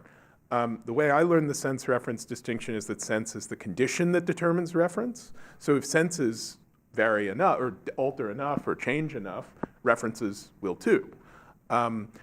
So how are you understanding, but that's just the way. But so how are you understanding it such that even the extension might not change if the mode of presentation or the way in which it's referred to does? It's certainly clear that you can have multiple senses that pick out the same reference, but the way I'm talking about, that's where we came in with the Morning Star and the Evening Star. But for reference dependence and sense dependence coming apart, if you think about response-dependent properties, so suppose for something to be beautiful just as for it to be disposed to produce pleasure in people, then we can say that the notion of beauty is sense-dependent on the notion of pleasure. At least that notion is you can't understand what having that response-dependent property of being beautiful is unless you understand what pleasure is, but they're not reference-dependent. There could be, on that account, there could have been beautiful sunsets before there were any people who could display pleasure. It's just, if there had been people there, they would have responded with pleasure. It's a dispositional issue. So response-dependent properties are sense-dependent on the conception of the response, but they're not reference-dependent on them. That's just a sort of non-controversial application of the notion. I was wondering if the distinction that Kant draws between the principle of thoroughgoing determination and the principle of the determinability of appearances could be brought to bear on this question of asymmetrical reference dependence. Because it seems like If we have asymmetrical reference dependence, then we might think, well, things must be fully determinate and so subject to the principle of thoroughgoing determination. Whereas it seems that on the picture that you're giving us, there's another aspect of it that wants us to say, no, things are subject to a principle of determinability, and the bimodal hylomorphic conceptual realism involves an ongoing process of determination on both sides of the equation. Well, though I don't make this point, it would have been a wonderful thing to have invoked this bit of Kant as an antecedent of Hegel's notion of the process of determining that gives us two perspectives on what's determinate, one in which we're finding out, where determining a content is finding out how it always already was, and the other where determining it is making it more determinate. And what we're talking about is trying to see those not as Kant did, but as sort of reconcilable, as essentially two perspectives that together make up the phenomenon. John Russon is Presidential Distinguished Professor at the University of Guelph. He has broad philosophical interests ranging from ancient philosophy to contemporary continental philosophy. He's published numerous books, including, for instance, Reading Hegel's Phenomenology, published by Indiana University Press in 2004. Thanks. So in our everyday affairs, we commonly and easily say things like, look at that thing over there, or, okay, I understand, or you really should do that, and so on. These expressions are mostly non-reflective, practical responses to our situations, and we have little sense that we are employing concepts when we speak. But Hegel, on the contrary, in the Phenomenology, investigates quite rigorously just what we are doing when we employ terms like thing, understand, you, should, and so on. And his studies document exactly how these concepts are responsive to the terms in which our experience actually unfolds, and in so doing, he shows that though these concepts are capable of coherent coordination, we typically put on display various forms of dishonesty in our use of them. A cognitive dishonesty at the level of conceptual consistency, which is played out practically, and a cognitive dishonesty that often underpins a moral dishonesty in our intersubjective comportment. In a spirit of trust, Brandom does an outstanding job of laying out the precise conceptual parameters of many of Hegel's major demonstrations of exactly these sorts of things. Now, Hegel is, of course, notoriously compact in his presentation, requiring the reader to do the math, so to speak, by which I mean to figure out what it was that he tried to do as he ripped from here to there quickly. And it's worth remembering that in his book, he covers in roughly 500 pages the entire range of human experience, from the temporal flow of sensuous immediacy through the power dynamics of personal and interpersonal life to the history of 5,000 years of human political and religious life. So Brandom's study takes the time much more carefully to, as I say, do the math, working painstakingly through the logical and experiential intricacies that are implicit in many of Hegel's most important analyses. And Brandom demonstrates in doing that, in many cases, that Hegel has indeed captured the dynamism that is distinctive and definitive of human agency. There are many outstanding things in this book, in my judgment. But I think that Brandom's text is especially excellent for thematizing the role and the importance of what Hegel calls recognition. And it's worth remembering again that Hegel explicitly discusses recognition in only 19 paragraphs of the book. And that's the section called The Independence and Dependence of Self-Consciousness, which is the part A of chapter 4, Self-Consciousness. But those 19 paragraphs are the central subject of 220 pages of Brandom's Spirit of Trust, the whole of part 2 called Normative Pragmatics. And I believe it's the essential context for the whole of his study. So Brandom offers what one might call a naturalistic reconstruction of Hegel's argument, documenting what is at play when an agent imputes agency to another. And that means when a particular kind of organism, a particular kind of natural body, engages in a material practice that involves meaningfully responding to another body as itself a being that imputes agency to others. In his argument, Brandom very carefully builds up, sort of inch by inch, the constitutive, logical, pragmatic layers of this experience, ultimately to vindicate Hegel's claim that such interpersonal recognition is always implicitly defined by a demand for reciprocity, with the consequence that our behavior contradicts its own norm when we practice unequal recognition. I would like to talk in more detail about that, but I'm not going to. I'm going to quickly try to move now to something that I'm a little bit critical of that's related to that. So it is these practices of reciprocal recognition that I think are really the foundation of pretty much everything that Brandom goes on to say. It's these practices of reciprocal recognition that are what that Brandom maintains are what Hegel means by freedom. So freedom, Brandom writes, is Hegel's term for the symmetrical recognitive constellation that integrates immediacy, as the actuality of attitudes, with their social mediation through the requirement of suitable complementation of attitudes for their institutional authority. Or again, he writes, this constitutive constellation of reciprocal authority and responsibility, normative independence and dependence, Hegel calls freedom.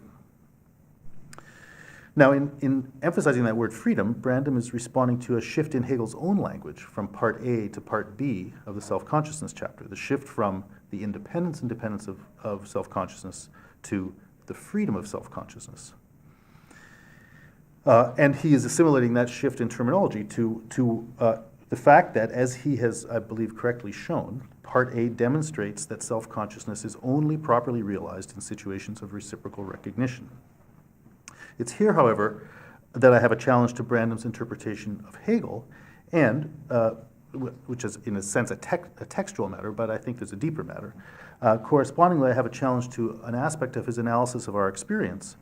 For in my view, Hegel's point in his phenomenological study of what he calls freedom is that there is a further dimension to our experience beyond that identified in his analysis of recognition, and hence irreducible to it.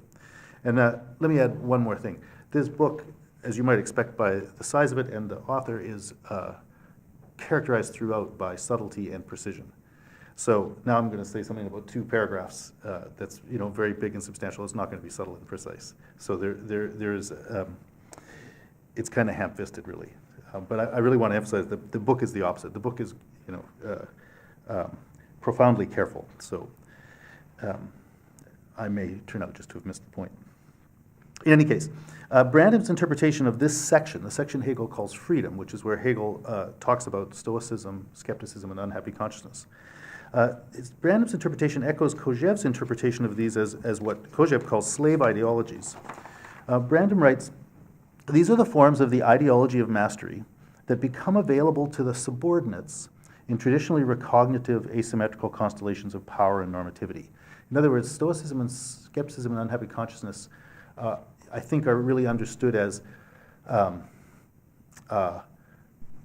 in unequal situations, ways that people kind of,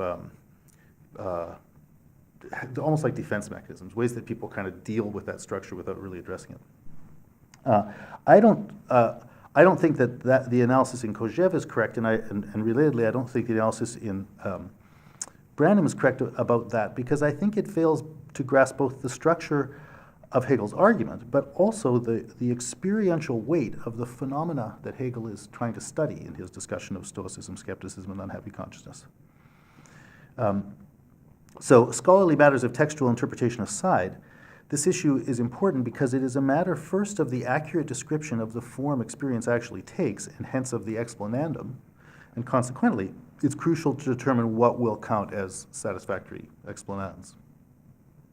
Basically, these forms of experience make apparent an experience of meaning that, I believe, is neither reducible to nor explicable in terms of recognition. So the recognition of one agent by another is always a matter of practice. An individual either does or doesn't do it, or more exactly, a practice does or doesn't measure up to the recognition of the other that is already implicit in that practice, in one's practice. So, but if mutual recognition is thus always a particular and contingent practice, then the universal that is established there, the we, is always a conditioned or relative universal. While every particular practice of reciprocal recognition may intend universality in that it implies all such subjects should be recognized, the communities of mutual recognition that are actually enacted will always fall far short of including all agents. Now, if such accomplished universality, such reciprocal recognition were the condition of freedom, then freedom would be a mere ought, as Hegel likes to say, rather than something actual. In fact, however, I think Hegel's point in this section is that freedom is a phenomenon. It is actual. And what he calls stoicism, skepticism, and unhappy consciousness are its different forms of realization, even in a world, maybe even particularly in a world, in which universal reciprocal recognition does not exist. H.S. Harris, I think, captures the fundamental meaning of freedom in Hegel when he writes that Hegel is addressing how there can be, as there evidently is, an eternal standpoint within time. We know, Harris writes, we know intuitively that this absolute standpoint exists. So it's this issue of an absolute standpoint. We do indeed have the experience of recognizing other agents.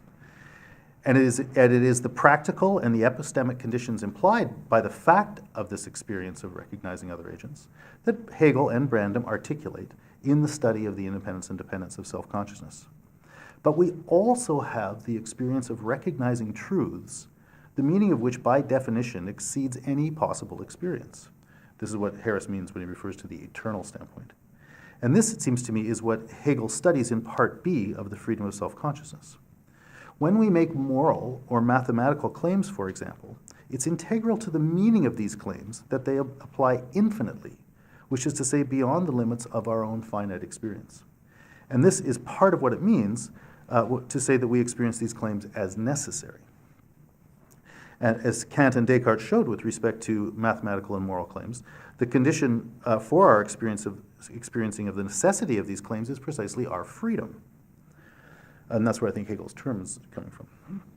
So what is crucial here is that we do have this experience of necessity, and that means our freedom is attested to us, whether or not others acknowledge it. That is why the stoicism of Epictetus, for example, can be a phenomenon of freedom. Even though Epictetus himself was a slave, which is to say his equality in principle with all others was not recognized in practice, he nonetheless has his own status as precisely irreducible to how others take him, available and attested for himself. Skepticism and what Hegel calls unhappy consciousness are, as I understand them, further developments within this non-recognitive, non-interpersonal domain of autonomy. Skepticism recognizes the fundamental fact that reality appears to us, and thus it is insufficient on its own terms to account for the fact of experience as such, inasmuch as it is a phenomenon of it. And I take it this is the same point as saying appearance is the arising and passing away that does not itself arise and pass away. Unhappy consciousness is the experience within the parameters of this skeptical recognition of the irreducible autonomy of experience as such. It is the recognition of compelling imperatives, imperatives that come not from external reality, but from within the experience of subjectivity itself. Mathematical experience is the recognition of the imperative intrinsic to free subjectivity itself to, for example, hold equals to be equal. This mathematical imperative, like the categorical imperative morality, is however not deducible from anything empirical.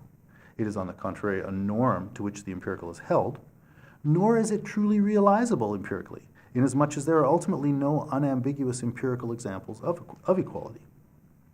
From all sides, in other words, the mathematical ideal or imperative of equality is an absolute and unequivocal meaning, which is Harris's eternal standpoint, that informs an always equivocal, inherently relative experience.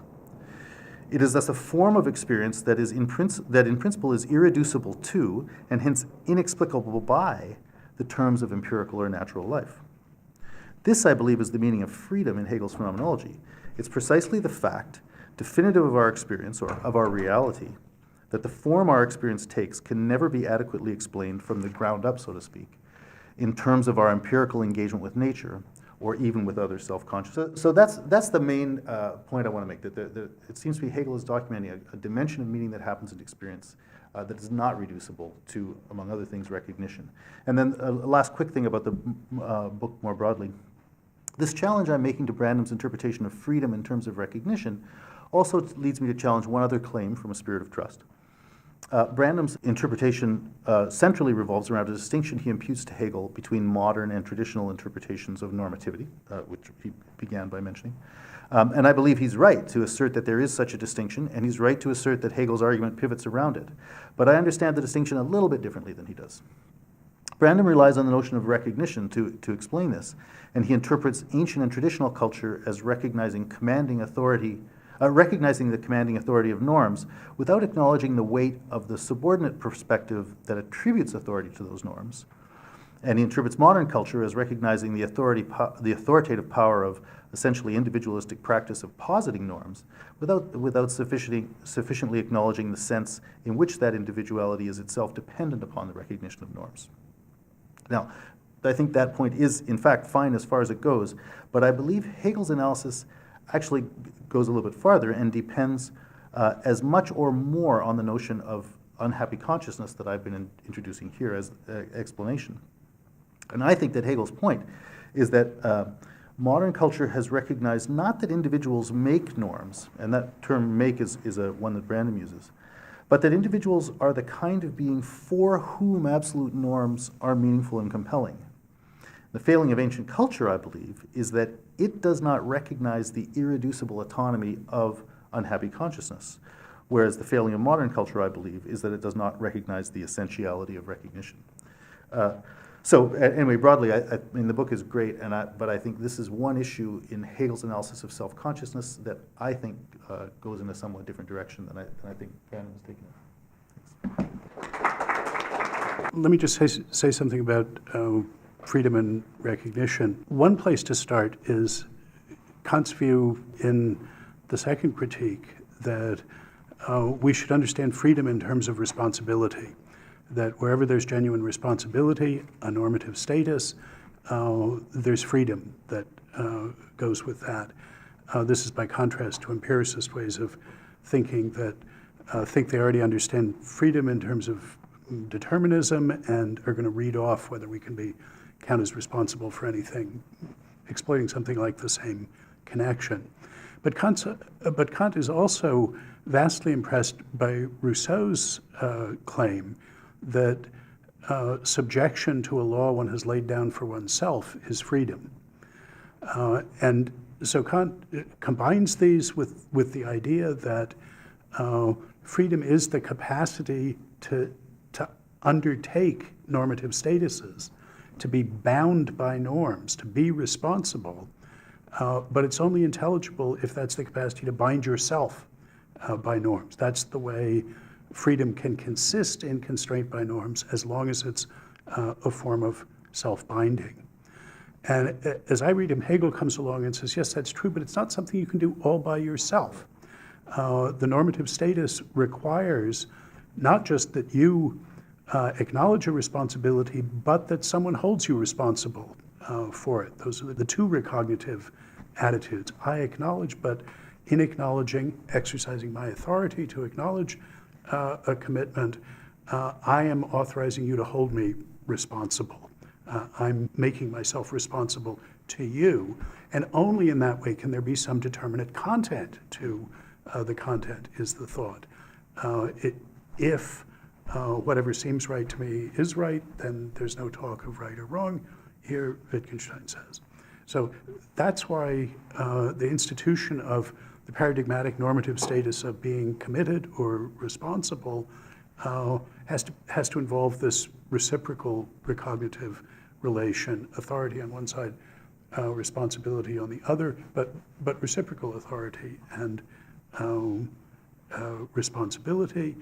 The trouble with the subordination obedience structure of normativity, that asymmetric structure, good that it's social, it has two sides, but what the master, allegorical for pure independence, authority, dependence, responsibility in this normative structure, is that he doesn't appreciate that his authority depends on its acknowledgement by the subordinate, that he is the master insofar as he is taken to be the master by the subordinate.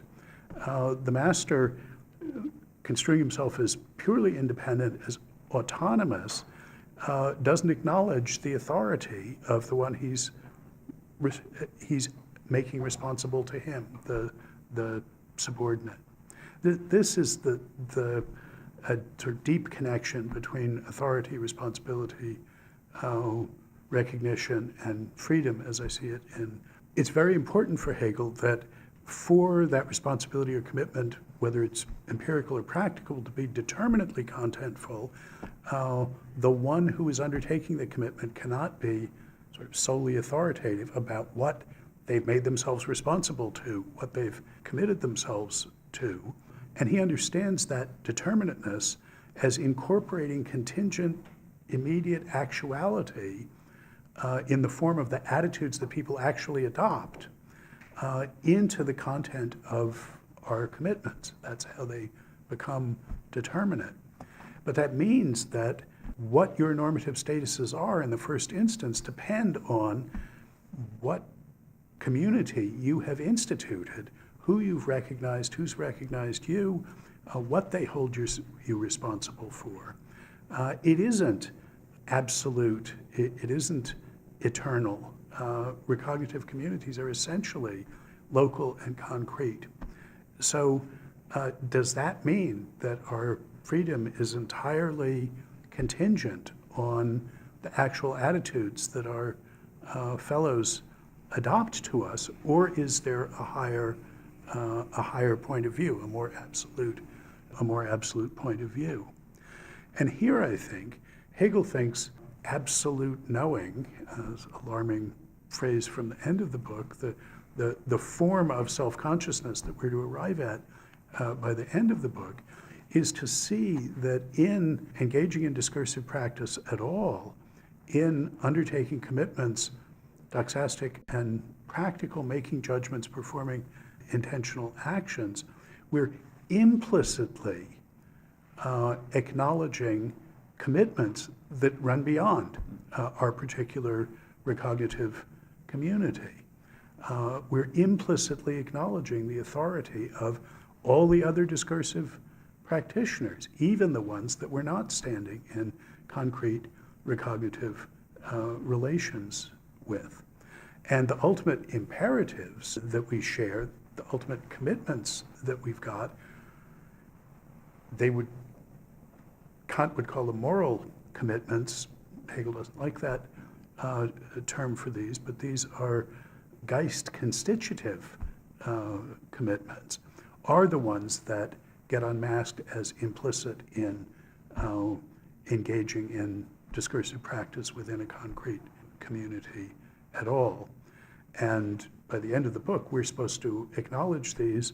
I unpack this at the end of my book in terms of the form of reciprocal recognition that happens when we institutionalize the explicit acknowledgement of those implicit commitments, when recognition takes the final form of confession and forgiveness, which confession and forgiveness are the final forms of recognition, and the form of normativity they institute, I call trust, following a single passage.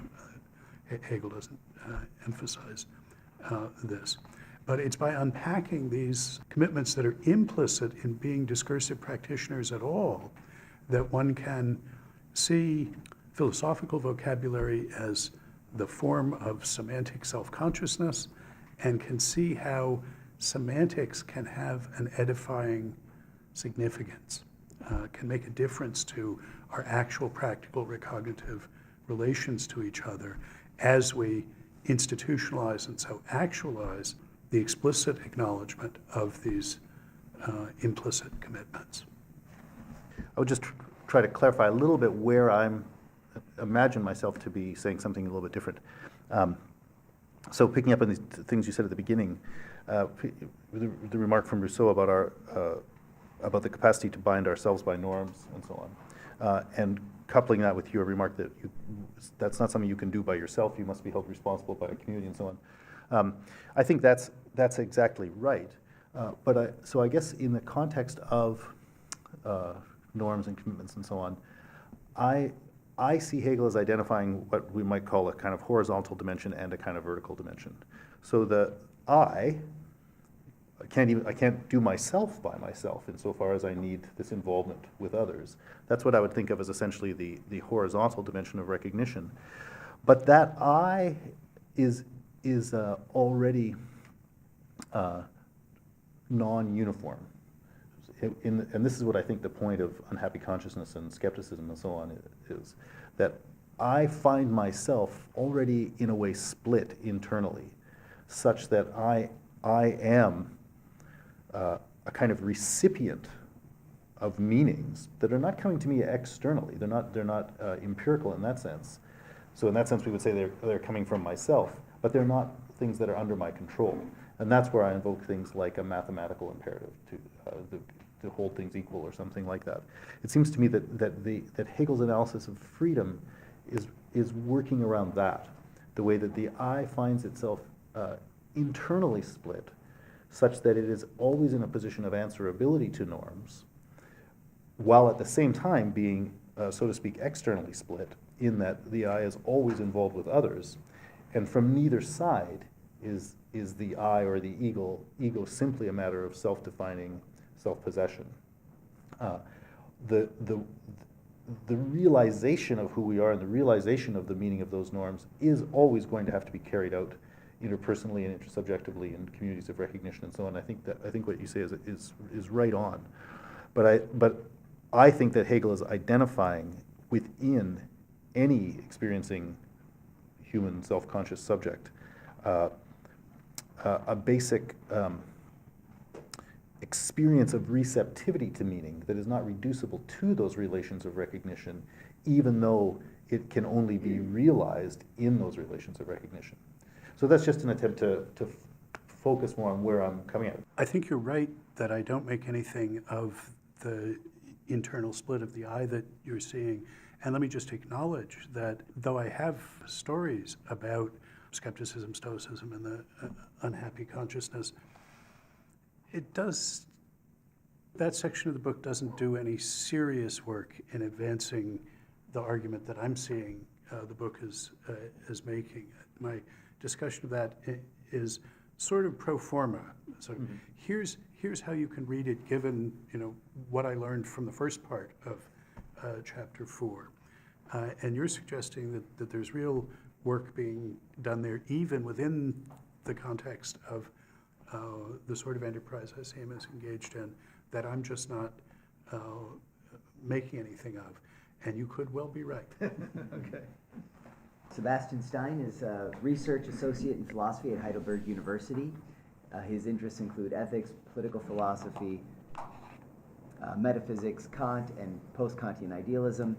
He's recently co-edited a collection, Hegel's Political Philosophy on the Normative Significance of Method and System, published by Oxford University Press, 2017. Right. Thank you very much. Thank you very much for the invitation, especially to Professor Helmut Wartscheider. And I feel greatly honored to be part of such a wonderful event. To me, Professor Brandom's latest book impressively proves that an unapologetically independent-minded engagement with Hegel's often mysterious prose can bear the sweet fruit of living truth. Instead of arguing over labels and the question whether Hegel's own understanding of his deduction of the categorical forms of self-consciousness maps seamlessly onto the project of pragmatist semantics, I would like to focus on a complication in Hegel's early work that might have undue impact on Professor Brandom's reading. This is the question of the relationship between self-consciousness and spirit, from here on geist, or between appearance and truth. Hegel remains somewhat ambiguous on this relationship, with unfortunate consequences for the phenomenology as a whole and its relationship to the rest of his later system.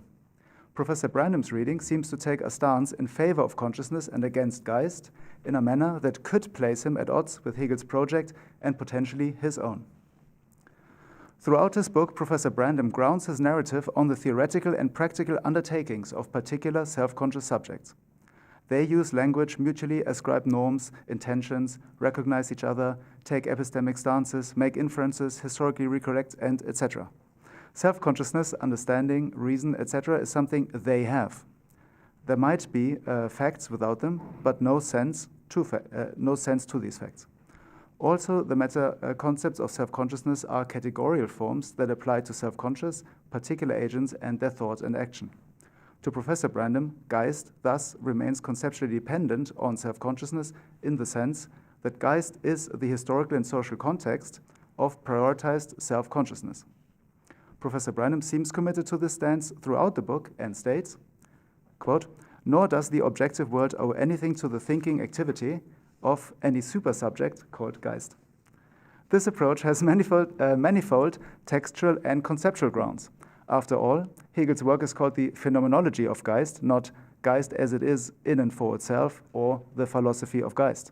And as Hegel admits, the phenomenology's analysis of geist is presented from the perspective of consciousness. Hegel does not describe how geist is for geist as such, but how geist is for us, particular self-conscious subjects.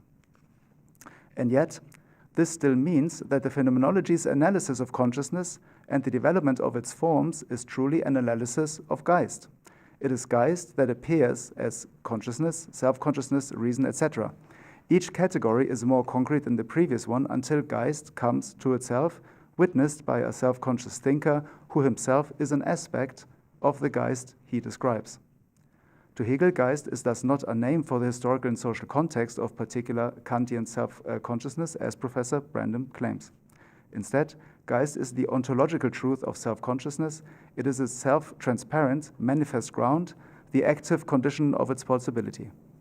Geist is self-consciousness in the sense that self-consciousness is the appearance of geist, while geist is geist as it truly is. So at least in one sense, Hegel leaves Kant's and Fichte's fundamental commitment to consciousness behind and conceptually prioritizes geist over consciousness. If we really want to comprehend what consciousness is and why it changes its categorical forms, we need to know geist as the standard it is striving for. And since geist grounds the whole project, we need geist to explain why mutual self-conscious recognition can work, why trust can ever be warranted, why recognitive and ascriptive behavior can be successful, and why education and self-reconciliation through art, religion, and philosophy succeeds. Geist is thus the initially hidden unity between the particular self-conscious subjects that renders them and the world and them with each other compatible. This also makes geist the fundamental, or as Hegel calls it, absolute subject. Professor Brandom's finite self-conscious subjects are its internal, particular manifestations. For them, geist is their hidden ground. This also entails that mutual recognition by particular subjects is not the foundation of a successful ethical community, nor is individual and collective epistemic and ascriptive behavior ultimately responsible for successful knowledge acquisition. These are phenomena or the appearance of geist. Why does this matter for Hegel's project, Professor Brandom's reading of it? Hegel gives ontological reasons for his preference of geist over consciousness. If one were to posit particular consciousness and the alienation it effects between world and agent and between agents as fundamental in the manner Kant and Fichte did, and Professor Brandom seems to argue that Hegel does, all cognition, recognition, and other spiritual activity, such as reconciliation through art, religion, and philosophy, is only possible. With self-conscious subjects as basis, there is no conceptual resource to explain why cognition, recognition, education, and reconciliation are actual. If everyone and everything is primarily different, the identity invoked by the subsequent claim that sometimes things and subjects are compatible and cognition and recognition worked is tacked on. Cognition and recognition can happen, but they do not. Consciousness, finitude, and its difference between agents and world sabotages the notion of their congruence and reality. Because the particularity of self-consciousness undermines the notion of the necessity of what it grounds, it motivates Hegel's criticism of Kant's contractualist and Fichte's recognition-based approaches to political normativity. The notions of a contract entered into by particular parties and of norms based on recognition imply that adhering to the contract or engaging in recognition might as well not take place. The prioritized particular parties can freely decide not to do so. Relying on contract and recognition, much like relying on history, thus entails the contingency of whatever is supposed to be grounded rather than its simultaneous necessity. To avoid this, Hegel relies on the free causality of geist. It grounds the actuality of successful recognition and the epistemic compatibility of self-consciousness and world. Geist is the singular common denominator whose identity ensures the necessity of its determinations, while its particularity ensures the freedom of its elements.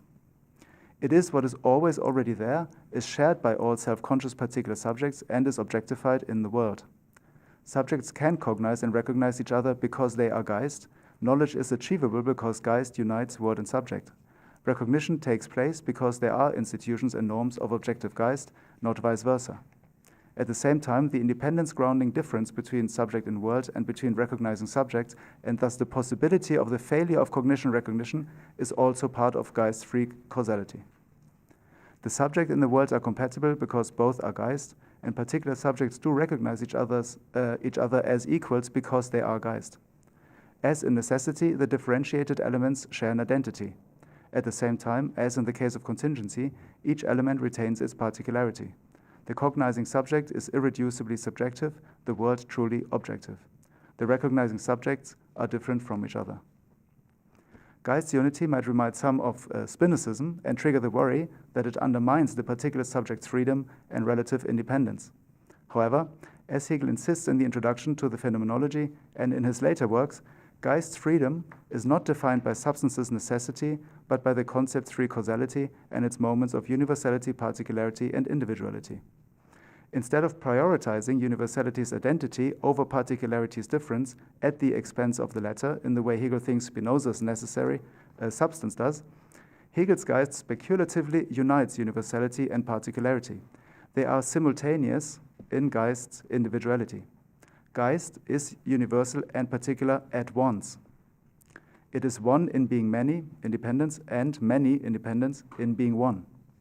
The manifold of Geist's particular and self-conscious subjects is thus explicable with reference to Geist's single universality. They are Geist. At the same time, the particular subjects are free and self-determining due to their irreducible particularity. Geist is them. Geist thus preserves rather than undermines the consciousness-based difference between agent and world and between agents. Unlike in Spinoza's Substance or in the introduction's Night of Black Cows, the particular individuals and their independence are preserved in Geist's singularity. Explaining Geist with reference to self-conscious subjects in Professor Brandom's manner might thus seem reductionist. While Geist explains the universal with reference to particulars and at the same time explains the particular with reference to the universal, Professor Brandom might only allow for the former. Still, Professor Brandom's profound conceptual insights are never wrong by Hegel's standards. Many also made it into Hegel's mature system, and they are brought to life in an unmistakably truth-loving manner by Professor Brandom's inspiring work. Well, I think it's very helpful to ask about this distinction between sort of individual recognizing and recognized consciousnesses on the one hand and Geist on the other. And there is a certain justice to the claim that I privilege the point of view of individual consciousness in telling the story that arrives at even-handed reciprocal dependence of Geist and of such individuals. Partly, this is because I feel I need to stand in opposition to a tradition that has tended to read Geist as though it were a Cartesian subject, only sort of more comprehensive, but understanding self-consciousness still in a recognizably Cartesian way and saying, look, the fundamental subject of that is not us individually or even collective, but is this super subject. And I know you're not doing this, but you know what I'm talking about in the tradition. Whereas I take it that one of Hegel's fundamental insights is that self-consciousness isn't the sort of thing Descartes talked about at all. It's fundamentally a social achievement, a matter of being able to commit yourself a normative. It's a normative status. And I would also point out that in sort of starting my story from the side of consciousness, I'm following the phenomenology, which begins with consciousness and works its way up to self-consciousness, looks at agents, actions by self-conscious individuals, and only then moves on to spirit. Sebastian is talking about how things look when you get there. I'm telling the story following along in Hegel's way of telling the story. Now, Hegel, one of Hegel's typical complaints about his predecessors is Einseitigkeit, one-sidedness. Yes, there was something to what they said, but they didn't see it was just one side of a coin. That's the form of the complaint Stein is making against me, saying, well, you're einseitigly emphasizing consciousness, and I want to make the counter complaint.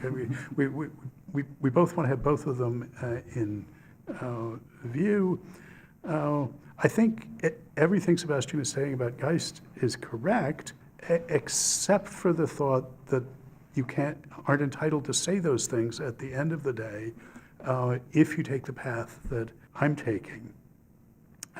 Geist is indeed what self-conscious subjects truly are. It's us as normative creatures and all of our norm-governed doings and institutions. Geist is what we truly are. It is our truth. And we and it are constituted by our recognizing each other. That's our certainty. Certainty and truth, Hegel puts in play as terminology already in his introduction for the subjective and objective aspect. And in the introduction, he puts us on notice that we want to understand self-consciousness as truth and its certainty as aspects of one unitary phenomenon.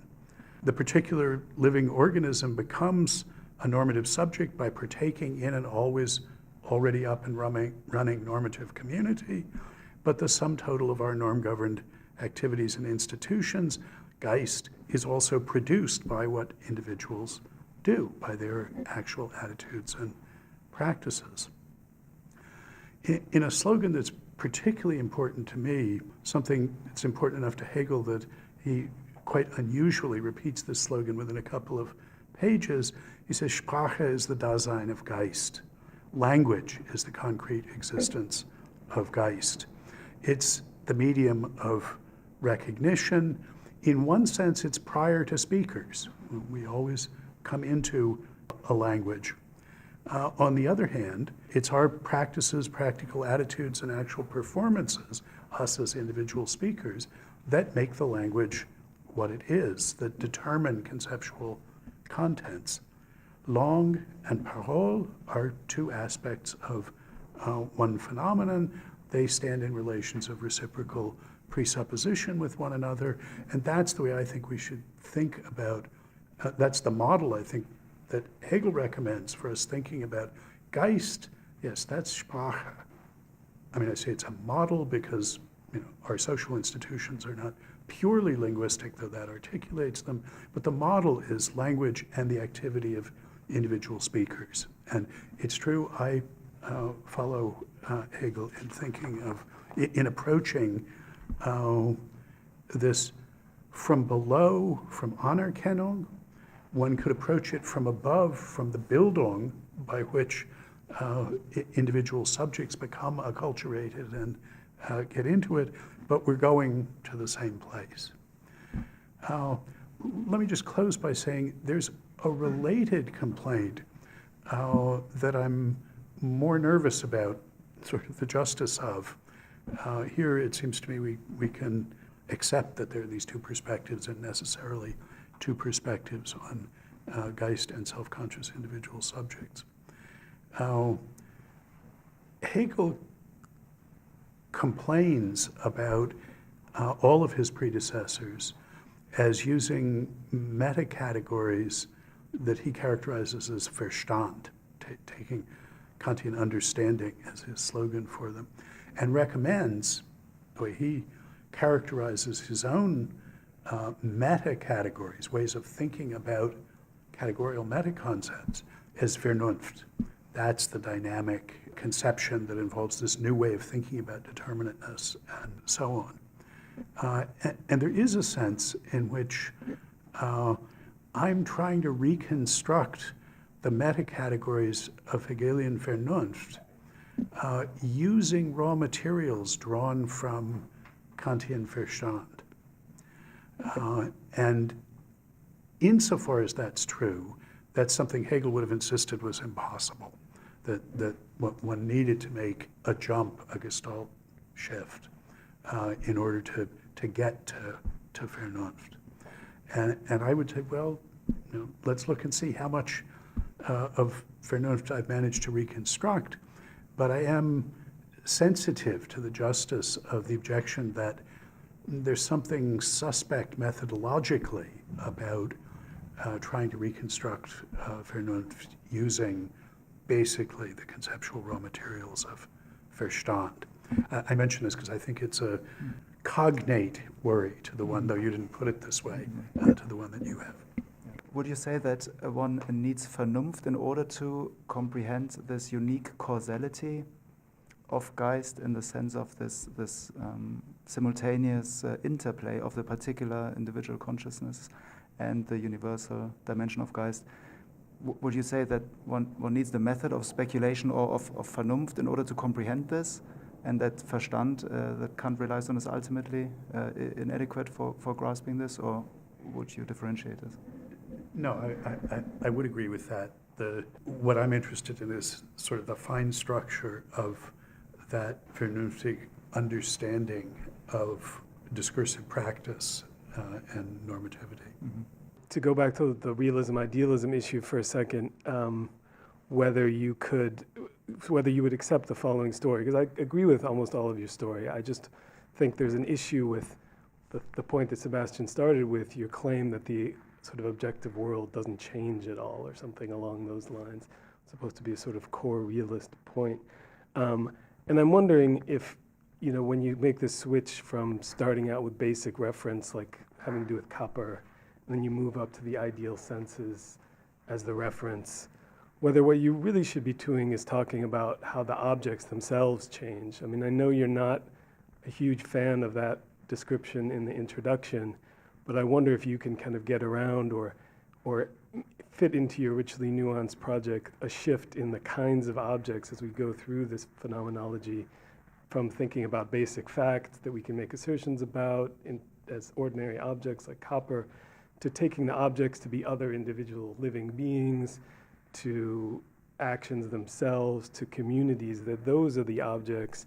And once you see kind of the way that those are referred to, or what kinds of objects they are, then it makes sense to think of those as kind of ideal senses. We don't have to go kind of keep copper and these ordinary objects as our kind of basic reference point, but we can sort of see the world that we're referring to as altering as we move through these shapes. And I don't think this is actually a challenge to your view. I just sort of want to know how you would fit it in, because there's a lot of places in Hegel where he uses kind of evaluative vocabulary to talk about how we're putting the merely sensible world in its place, that the merely spatio-temporal is getting demoted to this lower level as we kind of start talking about issues of normativity and community and action. So I wonder if that is a way out of the kind of frustration over realism versus idealism that would be amenable to you. I think I want to make some distinctions here.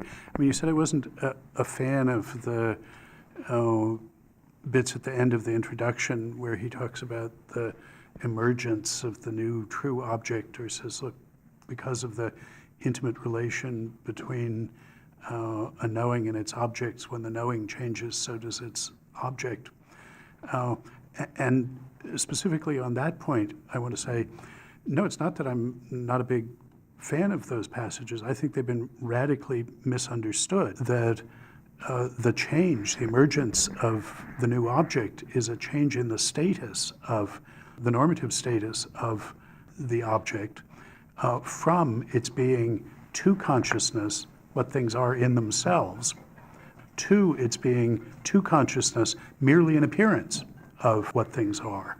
The new object that appears, it's the same when we discover we were wrong about copper, what changes is the status of that copper conception we've got.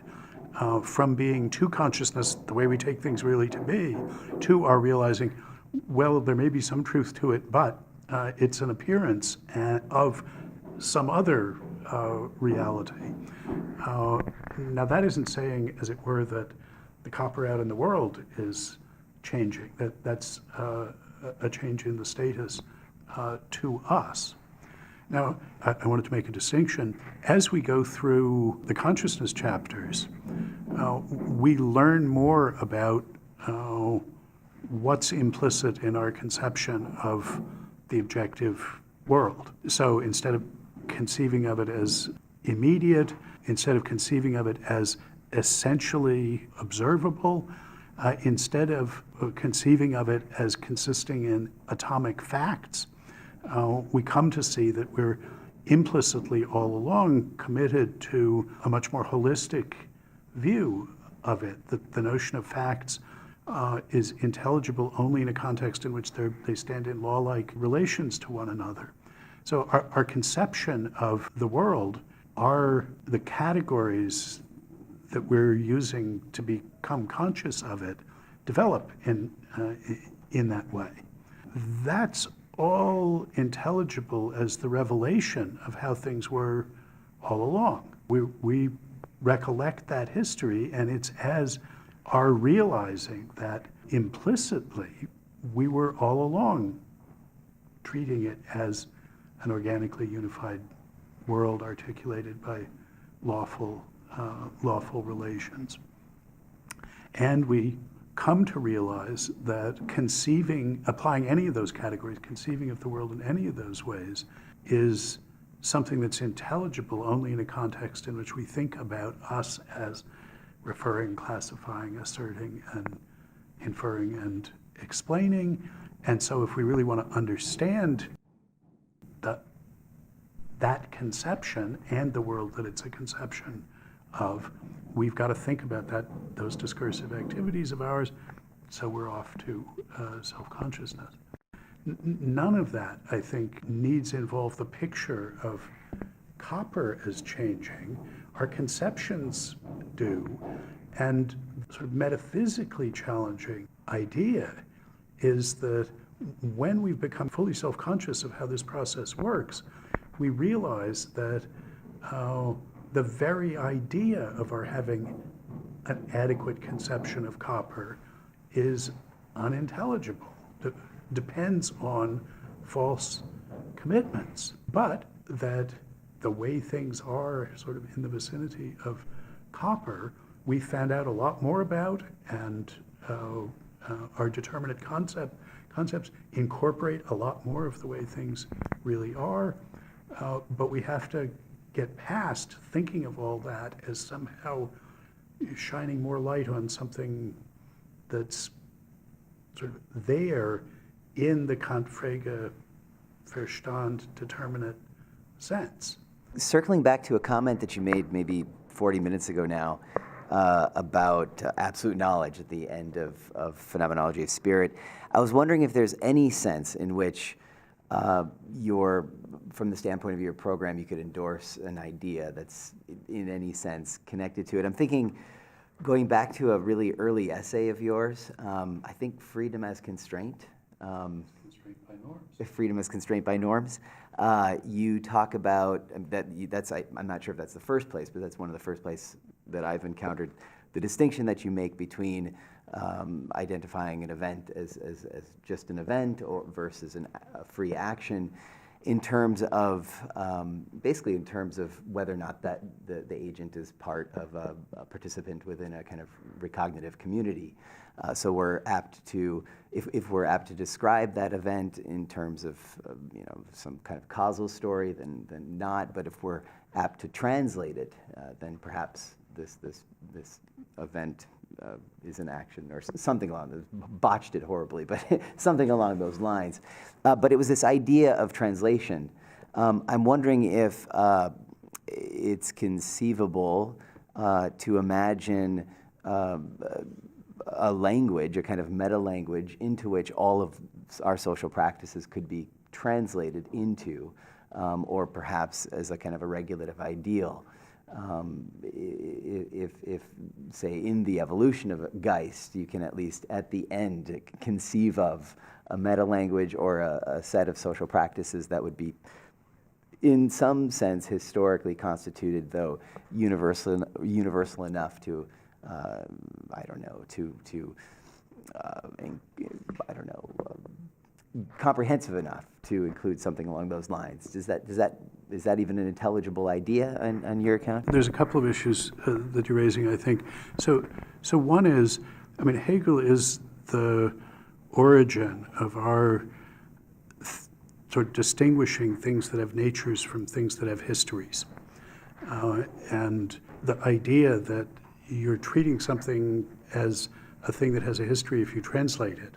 This is a way of trying to make contact with Davidson, Quine, and so on, bring them into conversation with this tradition. I think Hegel's picture is that you treat something as having history by recollecting it, by turning its past into a history that is exhibiting it as expressively progressive, as the cumulative process of making explicit something that's implicit, of expressing it.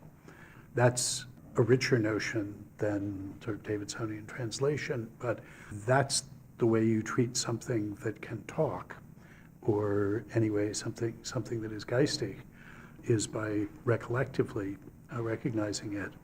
And that's very different from explaining it in lethic modal terms. Other question, anything left of absolute knowing? Well, there's decisive advances in our self-consciousness that consist in our having more adequate meta-conceptions, more adequate understandings of what we're doing in talking and what we're implicitly committing ourselves to by doing that. I don't think that any such knowing can be absolute in the sense of being final, once and for all, not subject to supplementation, alteration, and so on. Hegel thought that, and not for no reason, but not right, I want to say, by his own lights. I completely agree with your take on it, that actually, so we are talking about some kind of retrospective approach, right? So especially when it comes to Hegel's philosophy of history. But at the same time, so Hegel tells us that there are some rational patterns, and this is basically what has to be discovered. In this sense, so I'm closer to what Sebastian was saying, that actually, so this geist, so this notion of geist and concept of geist becomes really very important, because so what we are trying, or what Hegel tries to rediscover, so this is actually that is already present there. And in this sense, so this kind of objective content, you call it so conceptual content, right? So to some extent it's already there, it's already kind of objectified there. And then so this discovery is rediscovery, so and recollection rather than a kind of implication of something, things. So the final word. Yes, I mean, my Hegel wants to be entitled to say that too. Well, thank you, everybody, and thank you very much, Professor Brandom, for your wonderful contributions today.